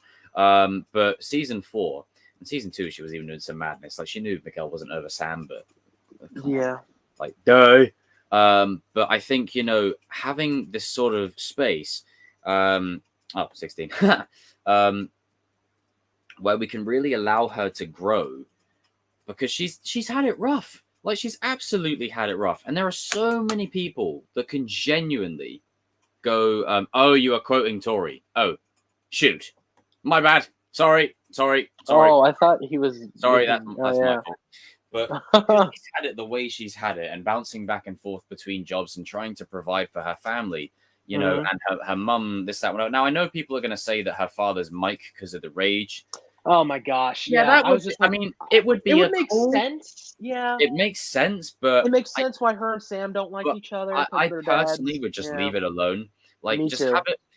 Like, I think it's much more interesting if you have it never answered. Mike isn't her father, but maybe Mike's like, she reminds me of me. Something like that. That's what you need to do. And maybe it's like a Mike Barnes reincarnate or whatever. Yes. Yeah, because she is the modern day Mike just be an Barnes. arsehole. Like, both her and Miguel's fathers could be arseholes. And maybe when they have a conversation that heals their wounds, maybe they can relate on that and say, look, our fathers were both arseholes, yada, yada, yada. Well, Cobra Kai World. People. Yeah, Cobra Kai World said a great thing. I think Tori's anger comes from her father. I think so too, because her father isn't around. So she's had to take on that role and grow beyond her years. This show has kind of done its best to avoid falling into "I am your father." Yeah. But if they are to have one, then Mike Barnes and Tori, I'll let it slide. It depends on execution. Yeah. It's all in the execution. As long as it's I am your father and not you're a Palpatine. Like, when you do it right, you get that one. When you do it wrong, you get that one. It's like, as I said, when you do it right, you get Avengers Assemble. When you do it wrong, you get, oh, you say that name. Say Martha. Arnold, what are you doing here? Get to the chopper now.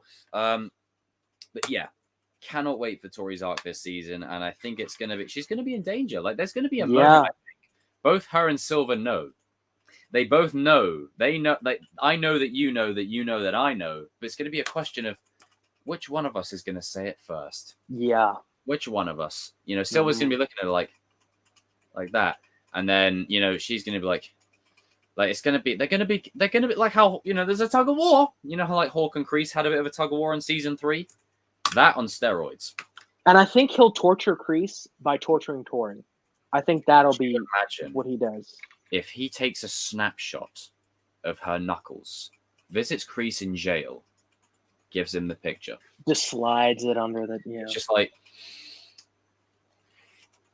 take a look at that. Now there's a scene in Arrow, and I think season 7, I think season 7, where Ricardo Diaz, who's the villain of that season, he approaches Oliver in the prison and he threatens him, and then Oliver starts like smashing the phone against the glass to try and break through it and beat his ass. What if maybe Kreese starts doing that? He starts trying to go berserk on the glass to go and strangle him, you know? And then just before he leaves, he says, you know, don't worry, Nichols is taken care of. And also, as far as things go with Lawrence and his son, I got a plan for them too. Yeah. Just rubs it in just at the end there. But Daniel and Tori, can't wait for that interaction. And I loved Amanda and Tori last season. And I loved so good the line of dialogue where Amanda said, you know, I wanted to take a baseball bat to my teacher's car with her in it. And you're like, yo. Yeah. Because the thing is, when she approaches Tori in that restaurant and Tori threatens her, everyone would have expected her to back down. Not back down, but go, oh, shit. She didn't. She was like, well, that would be a mistake. Like, I was like, Amanda, you're making Tori ass. Yeah. What? I want some backstory immediately. Where has this come from? Like, I mean, obviously, don't mess with Mama LaRusso, as Kreese found out. But I'm just saying, like that. I was like, yo, well, hello, Mrs. LaRusso. But I do like that. And to Sam's credit, I understand. You see your rival in your house. Who's gonna like it? Would throw anyone off. You'd be like, "What the hell are you doing like, here? What are you doing here? Are you insane?" You know, turning into full Joker mode, and it's like, Jesus, now calm your oatmeal. Come on. But you know, it's cannot wait. Another thing too, in regards to Tori. First of all, season 4 gave us a reason to root for her, and number 2, one of the most mind-blowing moments in season 4 was the part where she goes, "Hey, are you okay?" Like, that was so, like... You're all right, LaRusso. Yeah, like, that was so, like, where is this coming from? Like, yeah, she wasn't focused about the trophy or anything. She was like, Are you okay? And even Sam was like, what? Yeah. And then when Robbie walked out, and then she's like, hey, Robbie, you okay? It's like, whoa, like, she's this she's caring, obviously, but her anger outweighs it. Yeah, she's a good she's a good kid, I'm sure, but Deal's the she's just deal. been misguided. I'll go. No. Stay. Yeah. And I also want to just kind of put this out there. I'm actually a huge fan. No, I'm joking. I just really like their dance scene. Like, I think it's cool. Like, it's all right. You know, the Weeknd's playing in the background. You know, they're dancing. The my prom, son's making the moves. I'm like, you know what? Like, his middle name's Swayze. Like, come on. And he's wearing Daniel's colors from Karate Kid 2. So, yeah. if They had some of my favorite scenes in season 3. If Daniel can dance with people all the time, I'm just saying Robbie can too. I mean, no disrespect to Mcgill and Sam. They both look like marshmallows when Robbie and Tori pulled up. Like I was just like, they both look like marshmallows. Yeah. Homie doesn't even go to this school anymore. And both of them doesn't even go to the school anymore. and pulled up. And he pulled up and he's like, you know what? I'm not even in this school and I still run this bitch. The damn dude. Like, Jesus. Imagine if he does get put back into school in the next season. I want to talk about that. But we'll save that. We'll save that. That's a nice juicy little spoiler. But yeah, Tori's going to have a great arc. I cannot wait for it. Now, moving onwards to RJ, a.k.a. Kenny. Now, it's no secret that I left my protege in a bit of a spot of bother in the previous installment. And, you know, this isn't how I trained you. It's Cobra Kai. No mercy. This is going to give Robbie, and we'll touch upon it later, but it's going to give Robbie that perspective and where he's been at the entire show. Yep. Now he's failed someone. Big time. Because the thing is here, Robbie has an opportunity to make things right while Kenny is young. Yeah. And this is why I don't think, as much as it would be cool for Sean to join Cobra Kai, if it is, I don't think it will be long. Because once he sees what Kenny's become, he isn't going to like it. And Robbie even says to him, you got to be smarter than me and your brother. Like, he even said, the line of dialogue right there, that wasn't put there for... it wasn't put there for no reason. It was put there to simply say, hey, Kenny, you're too smart for this. Don't screw up where we've screwed up. Yeah. And it's so heartbreaking seeing this sweet kid just go... down this path. Good kid, just an all-around good kid, you know. And the other bit of info is Sean had some bad friends. Who did Anthony have? Some bad friends. Maybe Sean could be the one to squash it. Just saying. Like at first, Sean would be like, "Oh, what's up, little bro? Shit." You know, he'd be surprised. He'd be like, "Oh, you got a pair of balls now," and then he'll start saying, "Okay, Kenny, I don't like that." Kenny, what are you doing? Mm-hmm. You're not supposed to be this. I'm supposed to be this. It's that kind of thing where it's just like he won't like seeing his brother that way. And as an older brother myself, I wouldn't like seeing any of my younger siblings like that because it's such a... It'd be the same thing if your parent was seeing a kid like that. It's just seeing your younger of kin in that kind of form. It's like, whoa. Yeah, you take that kind of protectiveness where you're like, I'll gladly have it happen to me, but I won't let it happen to you. Yeah. I mean, poor Kenny's standing there like he's got a great audition for Miles Morales. I'm just saying. Sony, you know, Marvel, you know what to do. Like standing there, you know, and he's got some good moves. I'll give him that. He's got some good moves, yeah. But the bus comes, and then it's like, you know, I think it's called I'm trying not to shit my pants dance. I'm like, oh, shut up, you flipping, shut up. Just a total wanker. Just a total wanker. But yeah, I think Kenny is in store for a lot this season. And I think Silver, could you imagine if Silver hurts Kenny? Like, what would that do to Robbie? See, that's the thing. Silver is such in a good place right now where he could hurt one of them to get to another person. Yeah. He will hurt Tori to get to Kreese, hurt Kenny to get to Robbie, and he'll just hurt Johnny.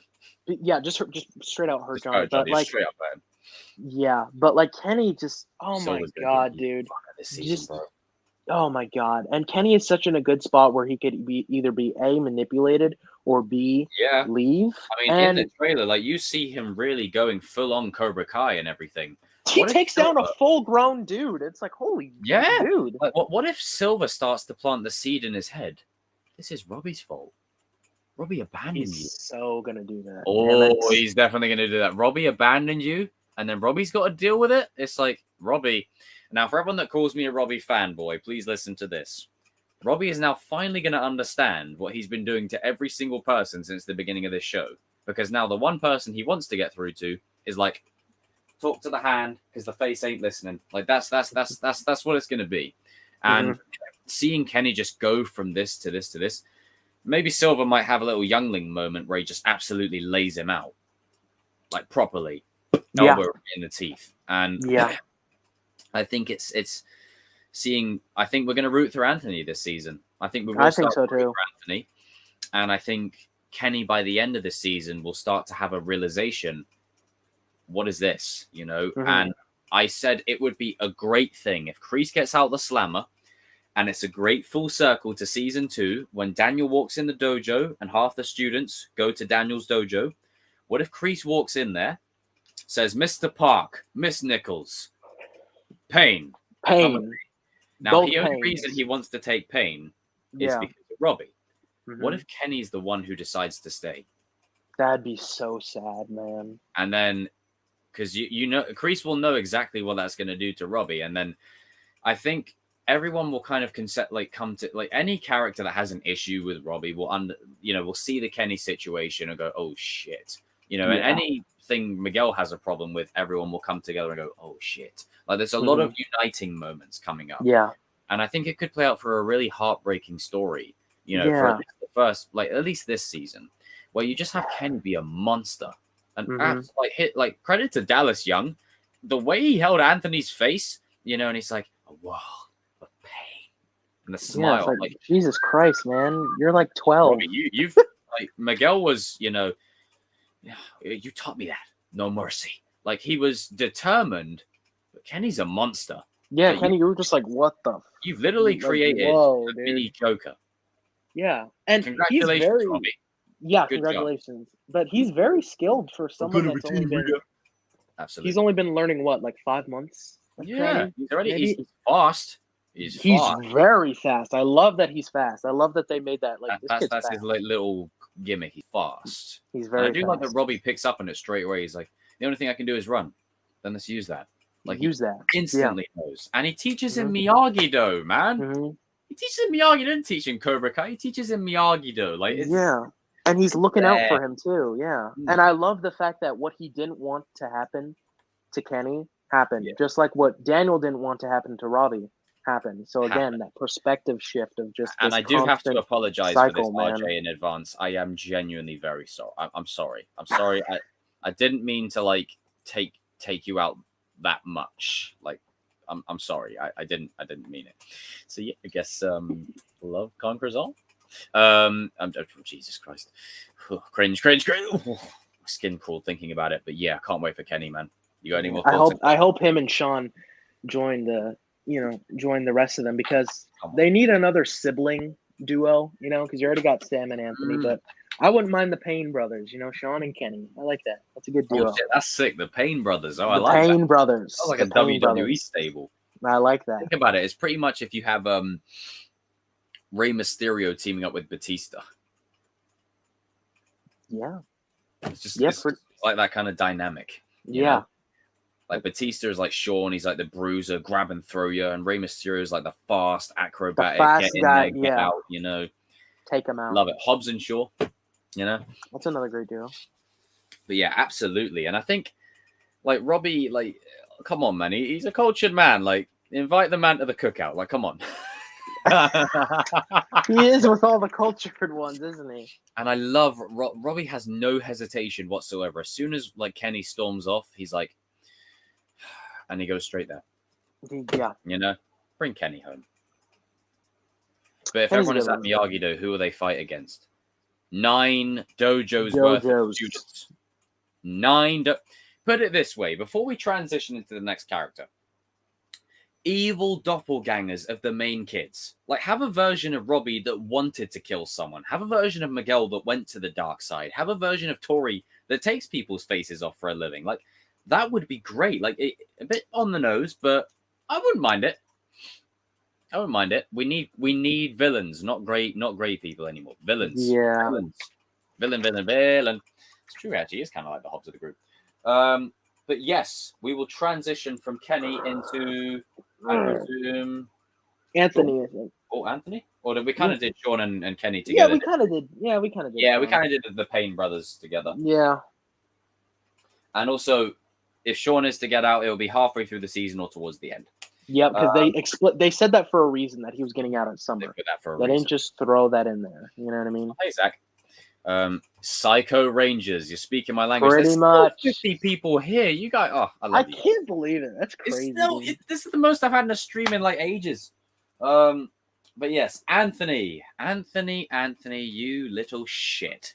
Now, when he has that moment where he's grounded in his room and you think he's learning his lesson and you hear the iPad and you're like, oh my God, this kid, bro, Jesus. Yeah. And then Dan's like, quiet. I'm like, nice. But I will say, to Anthony's defense, Daniel and Amanda, you have failed this boy. No such thing as bad student, only bad teacher. Oh, yeah. Remember when Chris delivered that? He's like, no such Like, thing as bad student. Oh, that's cold. How's them apples, Danny boy? Like, it's the way Martin Cove delivers the line as well. Like, Daniel walks in, he's like, I don't really blame Robbie. As you say, there's no such thing as a bad student. And then the smile he gives. And it's like, he's fully in the dark, too. Yeah. And he's just surrounded. Oh, that's why season 3 is my favorite fucking. I love season 3, man. And the soundtrack, it's so dark and eerie. Yes, Anthony, like when Daniel storms off, and then rightly so, because Anthony's being a little shit. But when Daniel says, just go back to playing your video games, it's like that communicates. Leon, what's up, dude? Bang. 56 people in the stream at the moment, Leon. That communicates to me that Anthony has spent his entire life growing up, learning from these, which, as I said with Cobra Kai a million times, is each character has something that relates to the modern world. Each character is very similar, but very distinguishable. And let's say Eli and Kenny are very similar, but they're very different. Yeah. With Anthony, his problem is something that a lot of kids are probably going through right now, that's been amplified because we are in the digital age now, where you're learning lessons from these instead of your parents or your colleagues or your friends or your almost did it again there, Jesus. Fuck's sake. That would have been awesome. Fucking, that would have been a great sequel. Better sequel than He's All That Too. I'll be in He's All That Too, by the way, fighting Tanner Buchanan for Addison Rae. Never. I'll probably get. That's gonna be a short fight. Yeah, it's gonna be a short fight. I'll get my ass fucking whooped. But you know what? I'll say, Tanner, listen. Screw this. Let's go grab a beer. Mad thing. Hey, Mystic. Yeah. What was I saying before I went off on a tangent? Anthony. But I think this season we will start to root through Anthony. Yeah. I think one scene that gives it away, 60 people in the stream. When he takes out the trash and puts it in the bin, I could be reading too much into it, but I'm a visual storyteller. In my opinion, that's him taking out the trash, binning it, and this is something new. Yeah. The start of something new. And there's that one scene where Anthony's like, I never really knew Mr. Miyagi. I never knew the guy. Imagine that. You're the only guy in your family that's never met this guy. He's also the only one to land a kick on him, too. And he's also and Daniel even says you'd be the one protecting this family. Sam, I see Sam going on her own journey. Sam will go on Anthony. her own. Yeah, Anthony will embrace Anthony the is going to be legacy. classic Miyagi through and through. Classic Miyagi, and I think, man, him it's not high on the priority list, but I think Chosen could give him a bit of discipline, and that would be interesting. I think so. I really want some scenes between Sam and Anthony. Eli and Anthony would be pretty cool. I want Johnny and Anthony. I think that would be a great one. Dude, when my man pulls up, right, and he's like, "Wait, are you the? Well, you have the." So oh my god! Switch over to Whopper Junior. Whopper Junior, dipshit. Still a piece of crap. He's got the saucepan. It's the way William just like has the saucepan. He's like, still a piece of crap. I love that.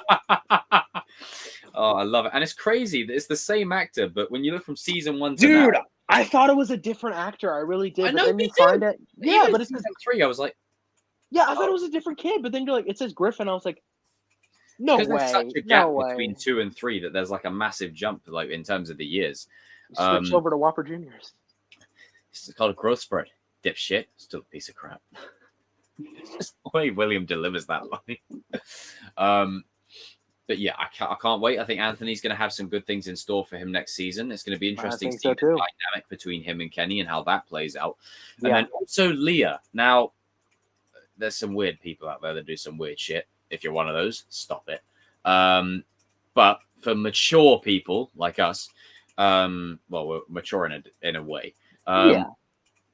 Kenny, Leah, and Anthony, there's going to be a little love triangle going on there.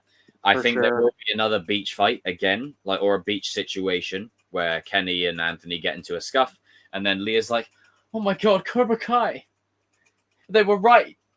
What's wrong with you?" And then, oh my god, and then, do you know what? I would be content if Leah doesn't end up with either of them, and me then too. Anthony and Kenny sit there playing Dungeon Lord. They're more alike. In another timeline, these two would be friends. They would be. They'd be straight up homies. So well, like them two sitting together is. I'm sorry, but Kenny was asking to. I don't mean to be harsh, but Kenny was asking to get a bit of harassment when he showed up as Dr. Scribblebottoms. Yeah, like, dude, you don't do that on the first. Don't do that, man. Don't do at 10 o'clock at night. You don't do that. Don't do that, man. He just met this girl, and no. He's acting like Dallas as well when they chase him away and he's hiding in like the bin. And, oh, dude, I hate that scene because it broke my heart. Oh my god, where he's just scared. Yeah. And I really wish people would start showing schools Cobra Kai, because this is how bullies are formed. It's not, oh, but this person has a terrible one. No, get that shit out of here. Like, these people bully other people, and then they start bullying other people. Johnny, perfect example. Johnny, bullied by his stepfather. Look at Hawk. Yeah. Every school all over the world, please look at the Hawk and Brooks compilation and see what bullying creates. Oh, yeah. Raise awareness of bullying. No, screw that. How to deal with it. That's important. Just want to throw that out there. Cobra Kai does touch upon some very real shit that, it's like when Sam in season 3, they get blamed. Like Eli's, uses his charm to get away with it. So I'm like, this is bullshit. And then smacks the locker. Like Daniel, school sucks. Sucks, man. Sucks. You remember in the original movie when Dutch is like... yeah. Like that. Yeah. It's so dumb. I remember that. I love that. He's like, it sucks, man. It sucks. It sucks. Yeah. Like bloody... You're out of here. Prepubescent, like Justin Bieber. And then, Dutch is like... Finally got you alone. Anthony is a rock and hard place. Your dad is 2-time champ. Mum's top businesswoman. Sister's good at everything. And then there's you. Yeah, basically. Well, What's up, Mustang? How you doing, man? Oh, is it Jacob Hawk? In brackets. Not me. What do you think of the talking about? That'll happen for sure. I was going to mention this earlier in regards to Eli because of the finale. Hey, you know what to do. Get ready.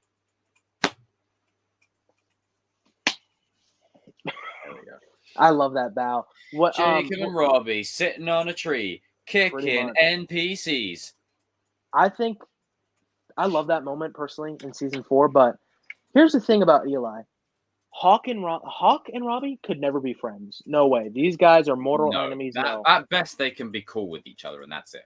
Eli and Robbie, I could see a friendship there. I could see them being cool. Yes. But Hawk and Robbie, bow at the end was very symbolic in so many ways. Yeah. And it was, credit to Eli. I mean, him he knows exactly what Robbie's doing more than anyone. And he's like, you know what? I'm about to you. And then Robbie's like, what the hell? You're about? If anything, it's actually Eli that kind of brings that Miyagi-Do out of him. And it's like, it reminds him of in season 1 when he was bowing and then they did a flip in the script. Yeah. Flipping the script. The script. Now, that is a juicy topic right there. Shall we touch upon Mike before we get to the main event? Before we get to our main board. Our main event. Let's talk about Mike. Mike. Now, for me, do I think Mike will be a huge part of season 5? No. No, Will he be in season 5?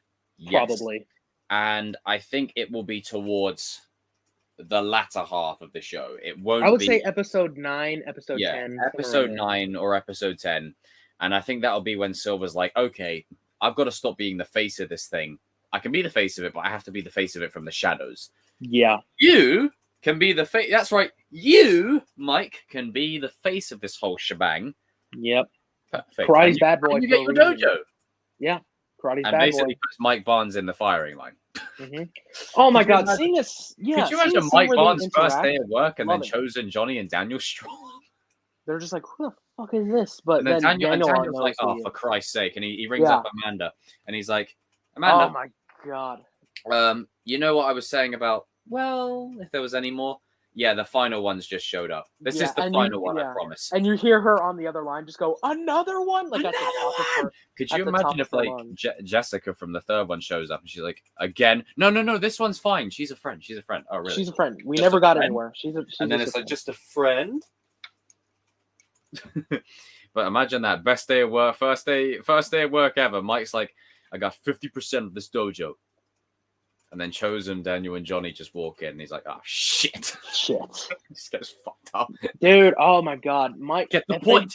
Get if the they point. introduce Mike, it would be so good because I've always wanted to see like him and Johnny interact. You know what I mean? Oh, that fight needs to happen, man. I would love that, and like I want to see what Mike's been up to. You know what I mean? Like, Yeah. did Fill he us in on the continue last couple of karate? years. Fill us in. Yeah, like I wouldn't mind if Mike became a family man, kind of like he has kids of his own. Oh, I You know what I wouldn't mean?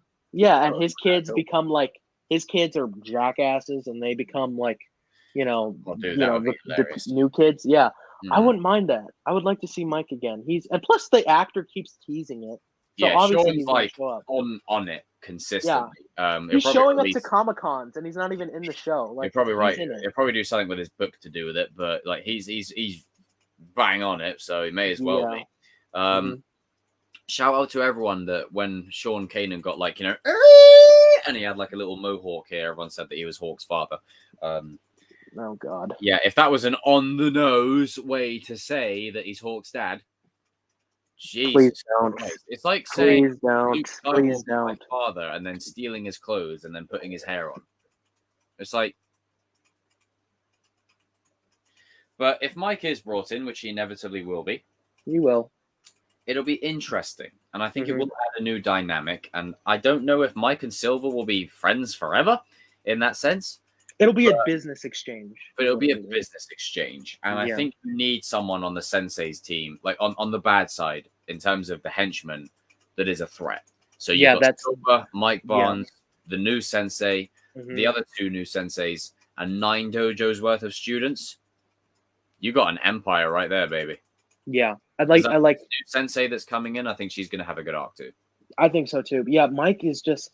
I don't want him to be another, gray center character. No, keep Mike as a jackass.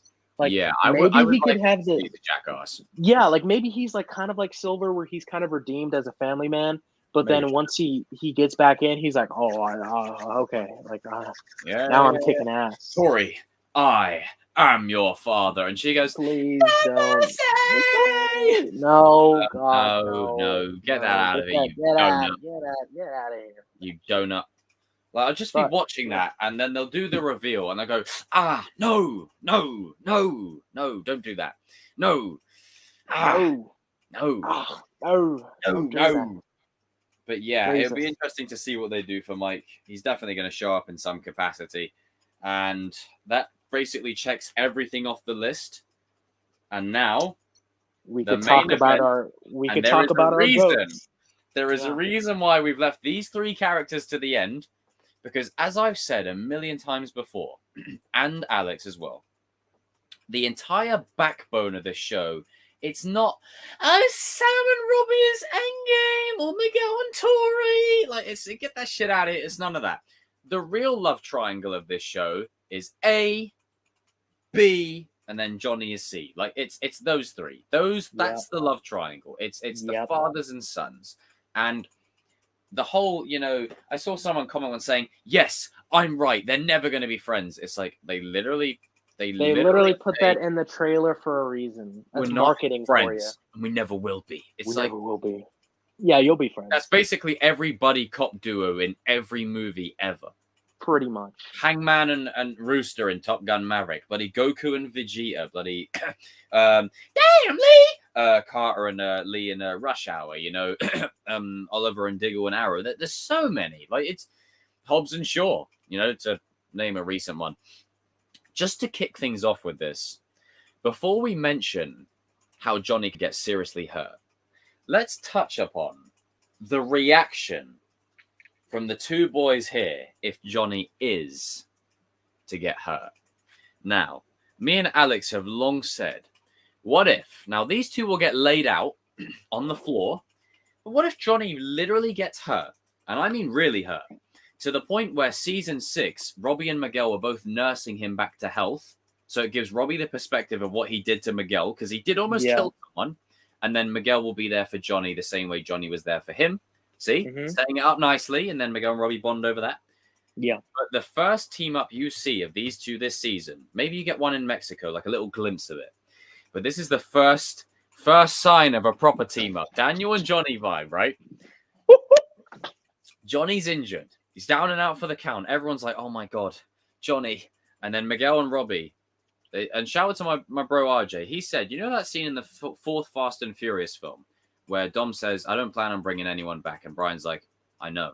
And they just look at each other and that scores. This is where my jurisdiction ends. Yeah. Like there's nothing said. They look at each other and they're just like, yeah. Oh, they don't even nod. They just walk. They stroll up to the dojo, confront Silver and say, yes, oi, hey, that's not okay. And imagine if Robbie sees Kenny and the gi the same way, you know. Oh, I didn't even think about that. That'd be a and hell of then maybe Kenny and Robbie, maybe Kenny tries to fight him, you know, and then Robbie's like, stop it, man. What the hell are you doing, man? Fucking hell. Is this what I was doing to Johnny? But removing that aside, them trying to take on Silver, again, they'll get laid out. Like, I'm not saying they'll beat him. They'll last 30 seconds. They'll last 30 seconds, but it will literally be a Hobbs and Shaw fight. Robbie gets kicked in the gut. Mcgill lands a punch. Yeah. Mcgill gets dropped. Robbie lands a kick right in the groin or something. And Silver's It'll like, be their fight will be like in episode 2 of Star Wars. Remember when Anakin and Obi-Wan tried to fight Dooku? It would be like that. I literally watched that yesterday. It would be like that, where See? these two, they tried, but they don't succeed. And Yoda, in this case, maybe Daniel, maybe Chosen, comes in, saves them. But yeah. On that, I remember. I don't know if I remember saying this to you. Could you imagine if Johnny's down injured, Daniel's already pissed off. He's going to that dojo to confront Silver, right? Maybe Chosen's hurt. Daniel's the only one left. The other two are down for the count. Yeah. What if Daniel shows up to the dojo? He's already pissed off. Tori's hurt. Sam's like, everyone's hurt in some kind of way. And then Daniel walks in and sees Mcgill and Robbie on the floor. His students. His Fuck boys. That. He's going to be like, right, okay, now I got it. Now it's my turn now. We're scrapping. Yeah. And he's going to go all in. Oh, God, I cannot wait, bro. Like, I want them to have a team-up fight in Mexico where maybe Johnny and Robbie are both looking for Mcgill. I want Robbie to be the one to find him first. Yep. Because make no mistake, and there's still 46 people watching. Amazing. Robbie has to apologize to Mcgill. Yes. 100%. Make no mistake, you know. But I must say, when they're fighting up the staircase, I don't want anyone interrupting them. They have to get this out of their system. They have to get through it by themselves. Consciously choose. Yeah. Stop the fight. I think promo images will be next week, and the trailer will be the week after. Hopefully on the day of my birthday. Fingers crossed. Oh, if it drops on the 15th, I will be so happy.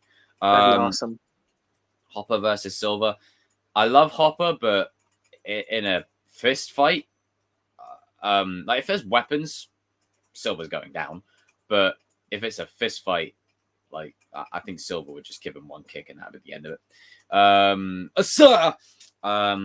But dude, I can't wait, man. I hope they consciously decide they make the choice. They're both by the railing. They both get a flashback. Whoa. We almost did it again. and then they both have them like both of them are over it. They're both literally over it. So it's even, keeps that balance. Yes. They both stop.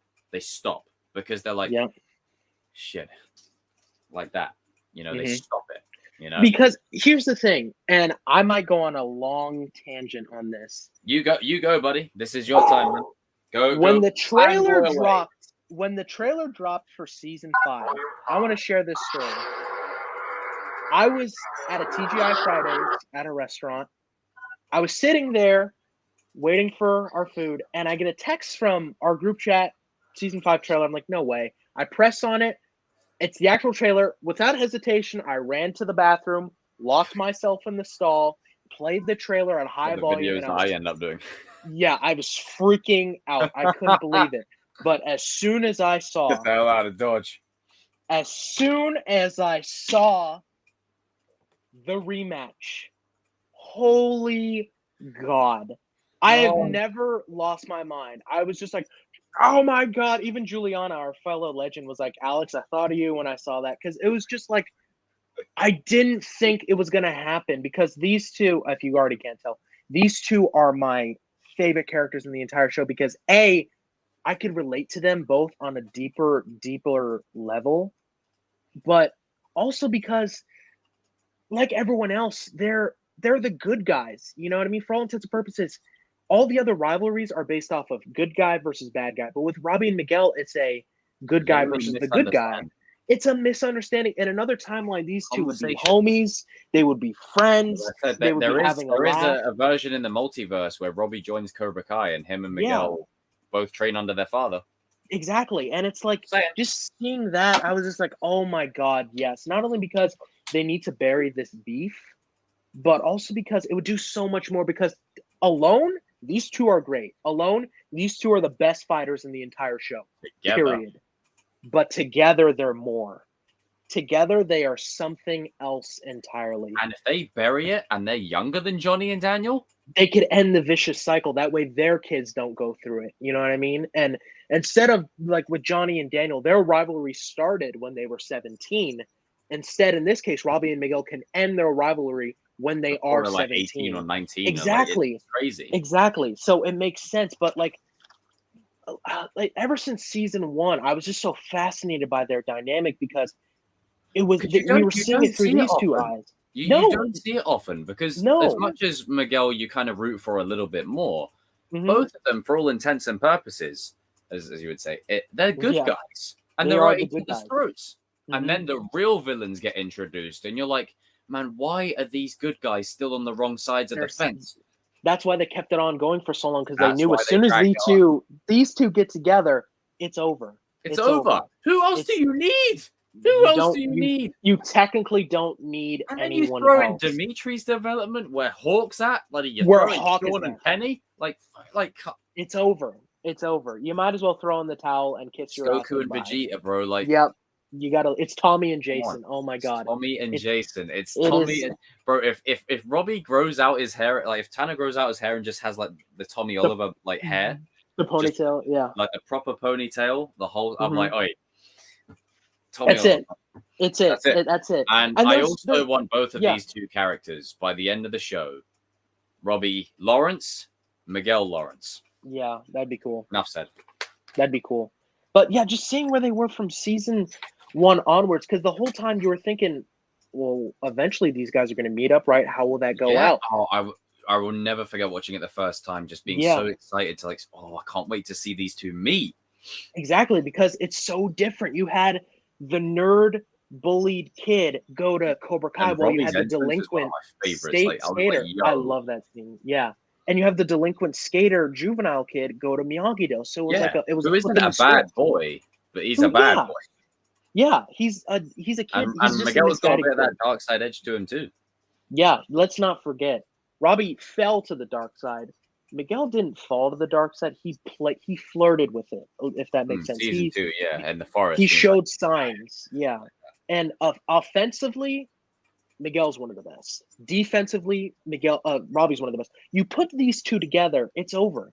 It's over. Who else Once they team up, my man here fought with one arm. Yeah, in a tournament, he fought with one arm. I mean, come on. And in my opinion, I know people are gonna lose their mind in the chat. I could already see it Go for happening. it. You got me to defend you. Go for it. They have yet to have a fair fight. They've agree. always been at a disadvantage. Robbie with his shoulder in the school fight, Robbie had There's his always been a emotions weren't in check. hindrance as to why the other one hasn't. Yeah, Exactly. And in the pool fight, Miguel wasn't full strength yet. It's like it's always just like a back and forth. And I know somebody's gonna say, yes, but in the school fight, Miguel had him on the ground. they and it's did like, have a few fights here or there. Yeah, yeah. It's like, no, I'm turning into that old man on the porch again, going, Yeah. "Get off my lawn." Back in my day, we had proper matches. No, yeah, like get out of here with it. They have yet to have a final match, and this is why this match will not only be one of the best fights in the entire show, but their best fight they've ever had because the meaning behind it. And they're more equal than they've been before. They both know each other's style. Season 4, Dark Side Robbie knows every style, and this is off the back of Miguel, who's broken, knows every style. Yeah, it's going to be bloody. I think it's going to have blood in there. You know. I think. Well, you see it. I think Robbie's nose is bleeding a little bit. Yeah, maybe Miguel strikes first. Yeah, and some people are saying like, no, they're just sparring. Look at that trailer. At first, I thought that. Fight. That's but the school that's fight. That's school fight material. They look like they're about to go and throw down. I think every single person on YouTube that's covered that scene is basically in unanimous agreement. They're throwing down up those stairs. Because who's going to jump off of a railing just to kick somebody in the face for training? No. Robbie was showing off with that. That was. Do you know what that was? That was his little. You know when he gets up on the railing and he does that kick in season 2 school fight. Yeah, that was It's so unnecessary, but cool. Cool, yeah. And then they know each other's styles now. And you see in the trailer, Robbie throws a punch, but Miguel does a Miyagi-Do counter. He counters it Miyagi-Do switching styles constantly. Back and forth. And I know people are going to say, well, Miguel should win. Well, Robbie can win. I feel like it should be a tie because I hate to say this, but it's true. When it comes to these two characters, there's a toxicity. They're even, but there's a toxicity with fans, I feel. Oh yeah. And you're either called a Miguel fanboy or a Robbie fanboy. You can't ever be in between. I used to be a full-on Miguel fanboy, according to people. Like when I first watched season 1, I was like, get this skater kid out of it. Get punk rock out of it. Who is this geezer? I loathed Robbie in season 1. And I watched the season 2 trailer. I was like, oh, get him out of here. Look at me now. Now I'm a Robbie fanboy. So people can change, man. Yeah. So I feel like this fight has to end. I'll be disappointed, but this fight has to end in a tie because you need to settle the debate not only between them but between the fans. You know what I mean? The trailer from Johnny to we all get shit wrong sometimes, but if you own up to your mistakes, you have a chance of making things right. He hasn't given that speech to Robbie yet. Like he's given all those speeches. He's never been his father. Yep. Never given Robbie that speech. Like how great. Like, I saw people I know that were like, I hate Robbie. He sucks. Worst character ever. We're all tearing up when he came home. Yeah. There's a reason why that is. And first of all, I would like to say this, too. They killed that scene. I would like to say this, too. For the people that say that Robbie's ungrateful or Robbie doesn't deserve his father. What do you expect him to do? Do not speak about that unless you could relate to it on a personal level.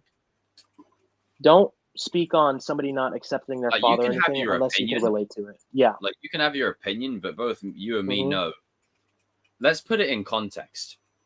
Another layer to this rivalry and the misunderstanding is this surpasses Miguel in Robbie's eyes. His father hasn't been there for him his whole life since he was a baby. Up to like what, 16, 17?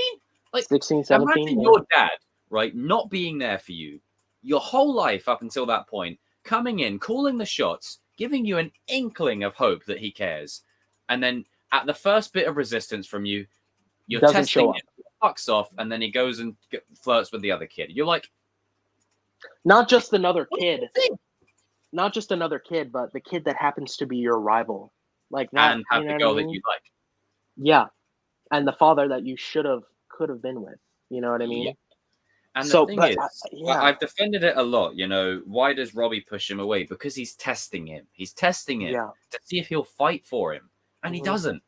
Johnny gets pushed away and he goes, you know what, fuck off. I'm going back to Miguel. Look at the whole of season 3. when Robbie pushes him away in the soup kitchen, he goes straight to Mcgill. And then that leaves him prime for Kreese. Like, it's Johnny pushed him right into Kreese's arms. Like, it's by like Daniel. You can argue the merits whether Daniel was at fault or not, but at least Daniel had good intentions. Johnny just gets pushed back and then fucks off. But part of Johnny's story is because he is the sins of it's the sins of our fathers. It's a product. This is his redemption story. Yeah, it carries on through, you know? Yeah. And Robbie, for people that said that Johnny doesn't care about Robbie, he does, because he's shown that he cared. In season 1, he wanted him to stay with him and said, I'll make him go to school. In season 2, he drove him to school. I love that scene where he drove him to school. Oh, that's William Zabka's favorite scene of the season. I love that scene. Season 3, he shows up to the dojo, not just to fight for Miguel, but to fight for Robbie too. You know what I mean? Yeah. Season 4, he accepts Robbie as, they get their beef buried, and now they are finally father and son, something that we've wanted since the beginning of the show. And here's the thing. They both have messed up. Robbie has messed up. I love Miguel, but he's done some shady shit too. Let's just get that out of the way. He's not completely innocent. But here's the thing. Who should apologize first? Robbie, 100%. It doesn't matter if you meant to or didn't mean to. You almost put this guy in guy. You almost killed him. Yeah, Arian, that's what I've always said, is that Robbie needs to apologize first for that. Like, come on, he almost killed the dude. And then you throw it in his face in the next season. I was just like, okay, not even I defended. I was like, don't even do that. No. Don't do that. We won't. And I'm like, oh, God, Jesus. Yeah. No, Robbie. Miguel needs to apologize for a lot of things, but Robbie needs to break that more, because, again, you almost killed this guy, man. You almost became a murderer. You know what I mean? At 16, so he has to. Your life was turning around as well. Just when it was going perfect, he has to be the one to, he looks so kind of cute sitting there on the computer, like ready to be a bookworm, and then all of a sudden all the shit broke loose. Yeah, and thank you, Sam. Yeah, and no, Miguel does have stuff to apologize for, because he started the beach fight. Everyone forgets in season 1, like, he started the beach. Like, obviously, I know it looks bad, holding the hands and whatever, but. He started aggressing at Robbie without even getting any context or nuance. Didn't even know him. Didn't even know who he was. Know him. And he's like, what should I do to Robbie in the finals? I'm like, yo! Yeah. Not only that, attacked his injury and then tackled him in the school fight. Like, he has some stuff to make up for, too.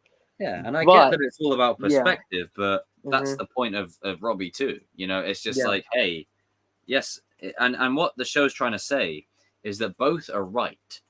Yeah. And in the end of it all, they're going to come together. Yeah, because I've seen some videos, who do you blame for their rivalry and stuff? I blame both of them. Both of them are at fault. Yeah, just like I blame Daniel and Johnny all over again. All over again. And here's the thing. While Johnny started their rivalry, Daniel escalated it. While Miguel started their rivalry, Robbie escalated it. So there's a fault on both sides. You can't move on unless you accept your faults. Now, between the two of them, who is the more balanced and who is the more, focused and more? Obviously, Miguel. Miguel's our heart of the show. He's, he's they're both our protagonists, but we focus on Miguel more. And Miguel, since season 2, we started with Miguel. If we started with Robbie, people would be saying something different. Completely different. And here's the thing. Ever since season 2, after the school fight, he hasn't held any resentment towards Robbie. Like, he obviously doesn't like what he did to him, but he's never gone out of his way to attack him. There's a couple of moments this season. Like, the first one is when they're at the house and they both look at each other. Robbie and Miguel, they both look at each other like this. Like, they want to say something. They want to talk. Something. And then Stingray goes and does as usual. And then there's a moment in the Ore Valley. Miguel floors that dude, and both him and Robbie, Robbie nods. Yeah, he gives him respect. Yeah, there's a respect there. Yeah. Because the first 2 seasons, Miguel was the aggressive one. Robbie in the background clapping for Sam when she gets up. For Sam, I saw that against Piper. For the first 2 seasons, Miguel was the aggressive one. But seasons 3 and 4, Robbie was the aggressive one. So when we get to season 5, who is it going to be? I think it's going to be. They're both going to be aggressive as hell. Yeah, look at the trailer. Look at this scene right here. They're both like, we're not going to be friends. Like, get out of here. And yeah, I'm just so excited for these two, man, to finally just drop it. Just drop it and just Just be done with bury it, because they have to realize too, their actions are affecting everyone else around them. Yeah. Sam, Tori, Eli, This is what Daniel and Dimitri. Johnny have come to realize, that it's not just about them anymore. Like, it's affecting not just their children, but who It's their children affecting hang all of around us. with, who their Mhm. children are friends with, who their Mhm. children are teaching. You know, it's literally a full-on cycle. And Yes. in order for Daniel and Johnny's beef to be fully buried, you've got to get the legacy kids to bury it as well. You got to get their proteges to It's bury it just as because well. Daniel and Johnny are fine doesn't mean it's over. You need to get Yeah. these two to bury it. Specifically these two. Yes, Mhm. Sam's bloodline and whatever, but she's got her own thing with Tori. This is the new Daniel and Johnny. Like, they have to bury it. Because if these two can't come together, then it's pretty much over. They have no chance. It's a wrap. It's a wrap. They Once have these two no hit full on chance. adulthood Mhm. with And Daniel and Johnny on side. It's not going to work. And essentially, they're Silver even said it himself. yeah, Soon he you have did. enough skills to kick all our asses. And yeah, he did. I love that part.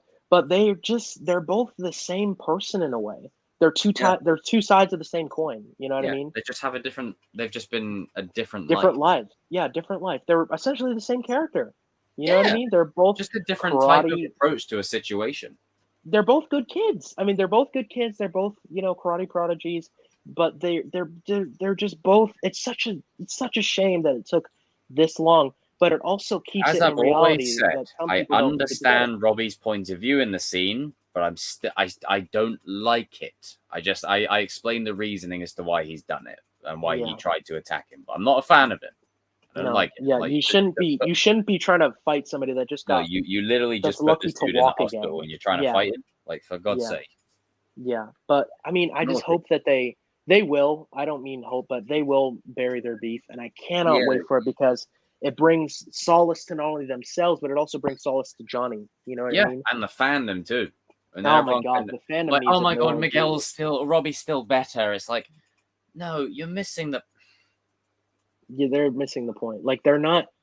When it comes to these two, you're missing the point. You're missing the point. Yeah, when it comes to these two, they're not. They'll never be better than each other. It'll always be 1-1, 1-1, 2-2. Like they'll always be even, just like Johnny and Daniel. Rocky and Apollo, man. Yeah, it's just like Johnny and Daniel. You know what I mean? They're now even. They settled their beef. They're even. They'll always be even. They'll never be better with each other. Robbie and Mcgill will have the same arc, except they'll hit harder.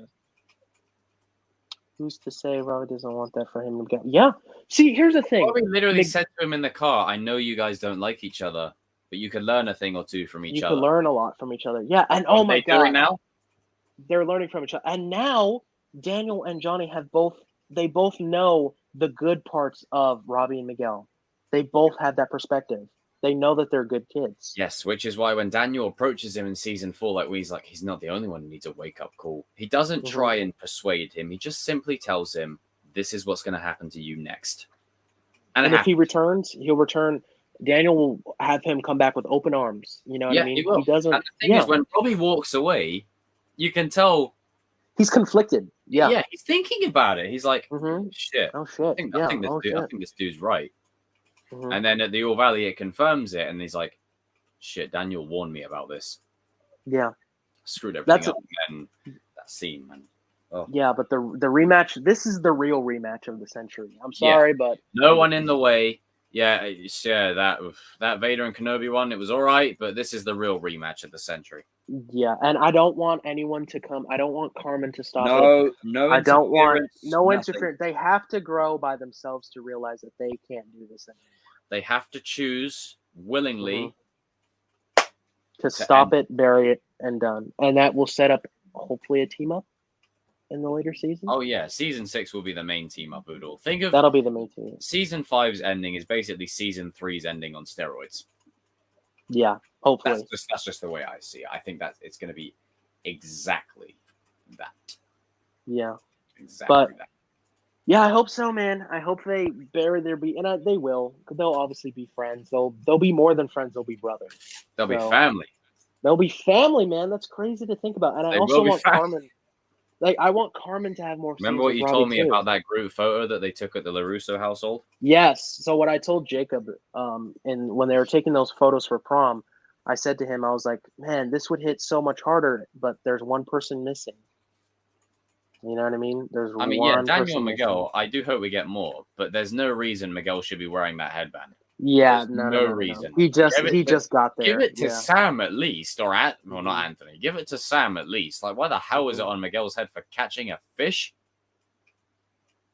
No. No, sorry, not No. a fan of that.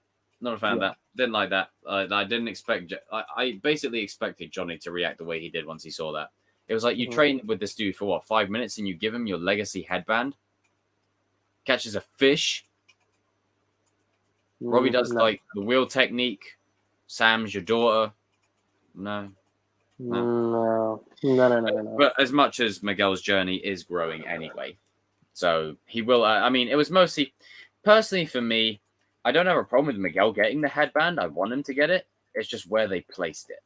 Mhm. It's like that should have been a moment they built up to.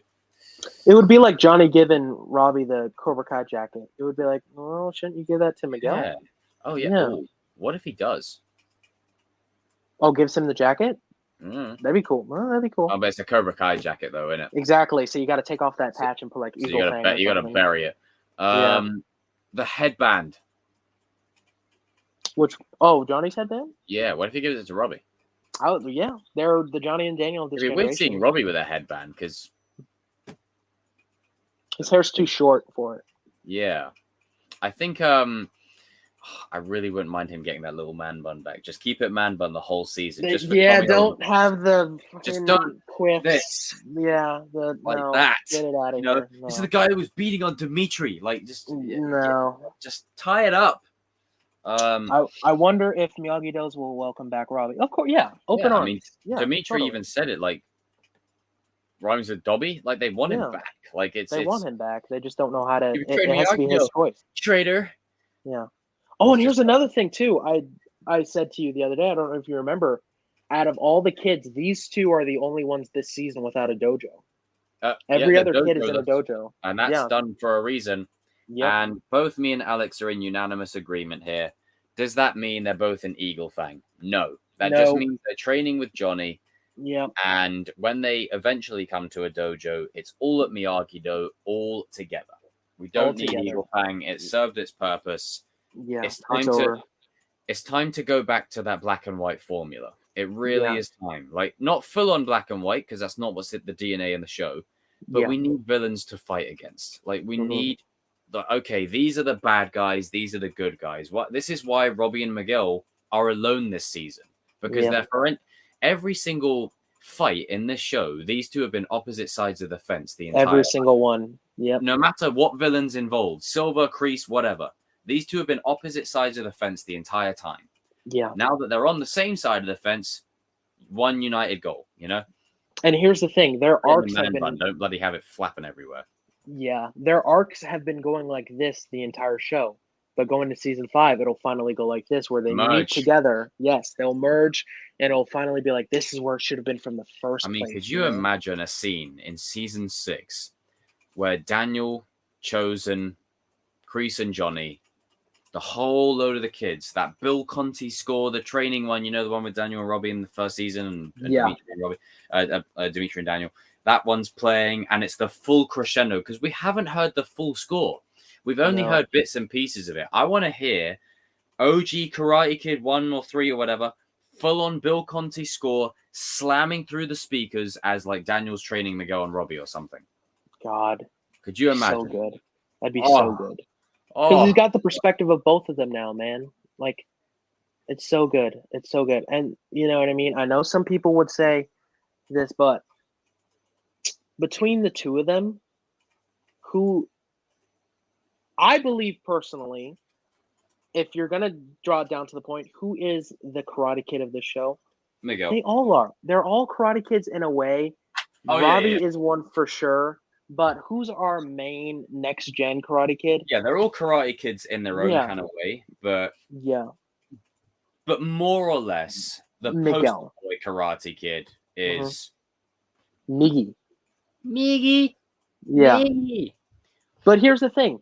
That doesn't mean Sam and Robbie are different because they're legacy Karate Kids. Yeah, they're bloodline characters. They're bloodline Karate Kids. Show Star Wars. House of Miguel has no ties to anyone. He is our next gen Karate Kid. He's our main. He's our central. We see this.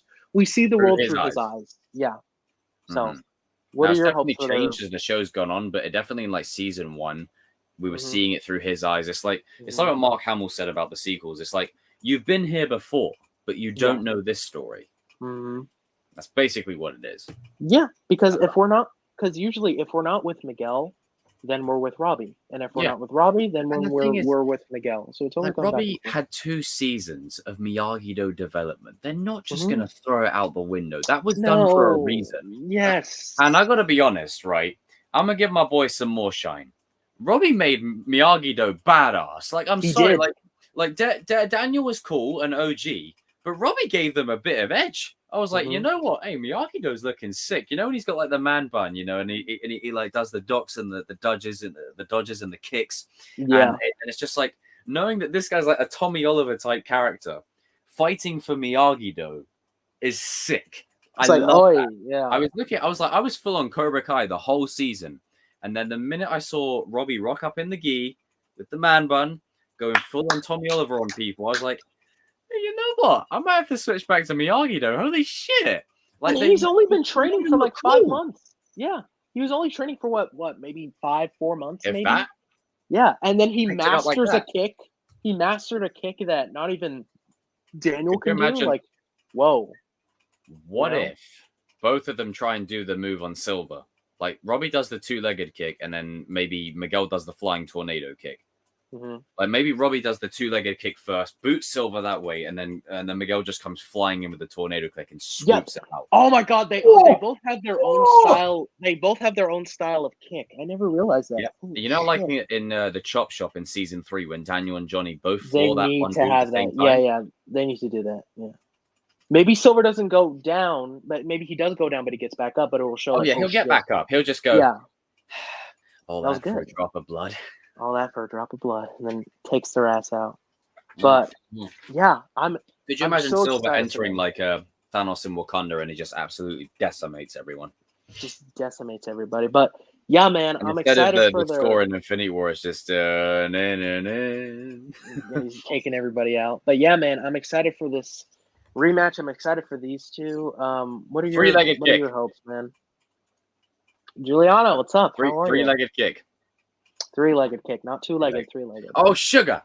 But yeah, What are no, your hopes dude, for I can't their fucking wait, man. rematch, Jacob? What are you hoping for? Do you Oh, hope it ends in a tie? I'm or- hoping they go swinging, man. Go all in, Me bloody. Absolutely. I'm gonna. Sorry, kids who are watching. Absolutely batter each other. Like this is 4 seasons, and this is another thing here. For everyone that's like Team Miguel, Team Robbie, go, go, go. It's like fuck that. Enough. I'm tired of this. I'm tired of this shit. 4 seasons of this fucking malarkey. Like, can we put it to bed now, please? Like, I'm tired of this. If you really want this show to continue for another 3-4 seasons, don't think it should. But if you really want it to continue that long, you gotta change the fundamental dynamic of the show. Characters switching between dojos, it isn't enough anymore. You need to change something at the fundamental core. These two are it. These two right here. And bro, I'm just saying. As I said, Miguel made Miyagi-Do look cool, and Robbie gave it some badassery. So having the two of them under one roof, oi. Hey, we're set for life. We're set for life. Just make sure there are no cringe lines. Like, could you imagine? Like I Oh said, my god! if Robbie boots Miguel over the railing, just picture this. I had all this hate inside of me, but not anymore. And he helps Miguel. Oh god, no! Please don't do that. Don't do a say. Why did you know that name? Don't do any of that bullshit. Just get to the railing. Go. Whoa! Stop. Pull back, and then consciously choose to stop the fight. And I think the whole season, you're going to see Robbie bond with Carmen. I think you're going to see Miguel and Carmen's relationship tested. And I think that is going to be to Miguel's detriment, because while Robbie and Carmen are bonding, oh, you remember when you were crying over me in the hospital? Well, this is who put me in the hospital. And then maybe Miguel's just had enough of his shit. Maybe Johnny locks them in the motel room or like the hotel room, or the flat room, whatever. Yeah. He says, right, here's a game of Connect 4. Figure your shit out. And then they just start coming to blows. Miguel like sucker punches him. And then Robbie's like, you know what? And then Robbie's like dark side mode's unleashed, and they're just going all in on each other. And then the fight is up towards the stairs. The camera's following them. That score's kicking in. You're going to the balcony, and then the season 2 soundtrack starts playing. Not the God, that'd be awesome. But the school fight one. The hallway hellscape. That's an hallway. Yes, it plays. Because, and I said this before, oh, but music is just music. Yeah. No, music is a language. There's a reason why Hawk's theme plays whenever he's about to do some fucked up shit. Because it adds to the storytelling. Scene. Yeah. If you have Hallway Hellscape and it's playing again as these two are progressing up the stairs to the railing, you're like, oh yeah, this is cool. This is sick. Oh shit. Oh, hang on a minute. Whoa, whoa, whoa, whoa, whoa, whoa, whoa, whoa, whoa, whoa. Stop. And then maybe it goes, music is a character in and of itself. Yeah. And it gets to a point where they're by the railing and go, whoa. We gotta stop. Like they just look at each other. They don't go, you feeling any better? No. Yeah, you? No, don't do that. Just don't do that. Nothing said. Just stop. Just stop it, and then they just go their separate ways. Maybe you could have Johnny and Carmen run in at that moment. Yeah, be like, what the hell happened? And then they're just like, we figured it out. Or maybe actually you don't even have them run in then. What you do is you have them go downstairs, like Robbie and Miguel. They're both chilling, watching Bloodsport or something. And Johnny and Carmen both come in. They're like patching up like blood everywhere. And then he's like, man, he still went for the shoulder, dick. And then Miguel's like, yeah, could have gone without the arm, Yeah. And then they're just sitting there like, ugh. They'll bond over fighting. Where Groundskeeper Willie gets in a fight with like a bear. He's like, don't worry about it, lass. It's all right. Have some water. They're just like taking it in stride. It's just a standard day at the office. Plus, they could push each other too. They could push each other to their absolute limits. Because they can't be pushed by anyone else. I mean, Eli, you can. Why? Eli can push them to a point push them. as far as the plot will allow it. But at full potential. So basically, it's what Hobbs said to Shore in Fast 8. Me and you, one-on-one. No one else around. No distractions. No disadvantages. Points, no advantages. No disadvantages. No weapons. No This is people. a fair fight. Yep. Literally just us. And not the channel, by the way, but check them out if you haven't. They're very, very funny. My fucking son is being claimed right now. Relax. I can relate. I hate it. I felt like my son was being claimed too. But, man, I hope that happens. I hope so too. I want that to happen. It needs to happen. Because it's one of those moments where everyone is going to be like, you already know how it's going to go. Everyone's going to be so caught up in the, oh my God, I can't believe this is happening. Oh my God. And then you're like, well, hang on, they're going near the railing again. Whoa. Oh my God. That'd be awesome. Mystic has a great point where he says Robbie needs someone to stop the fight.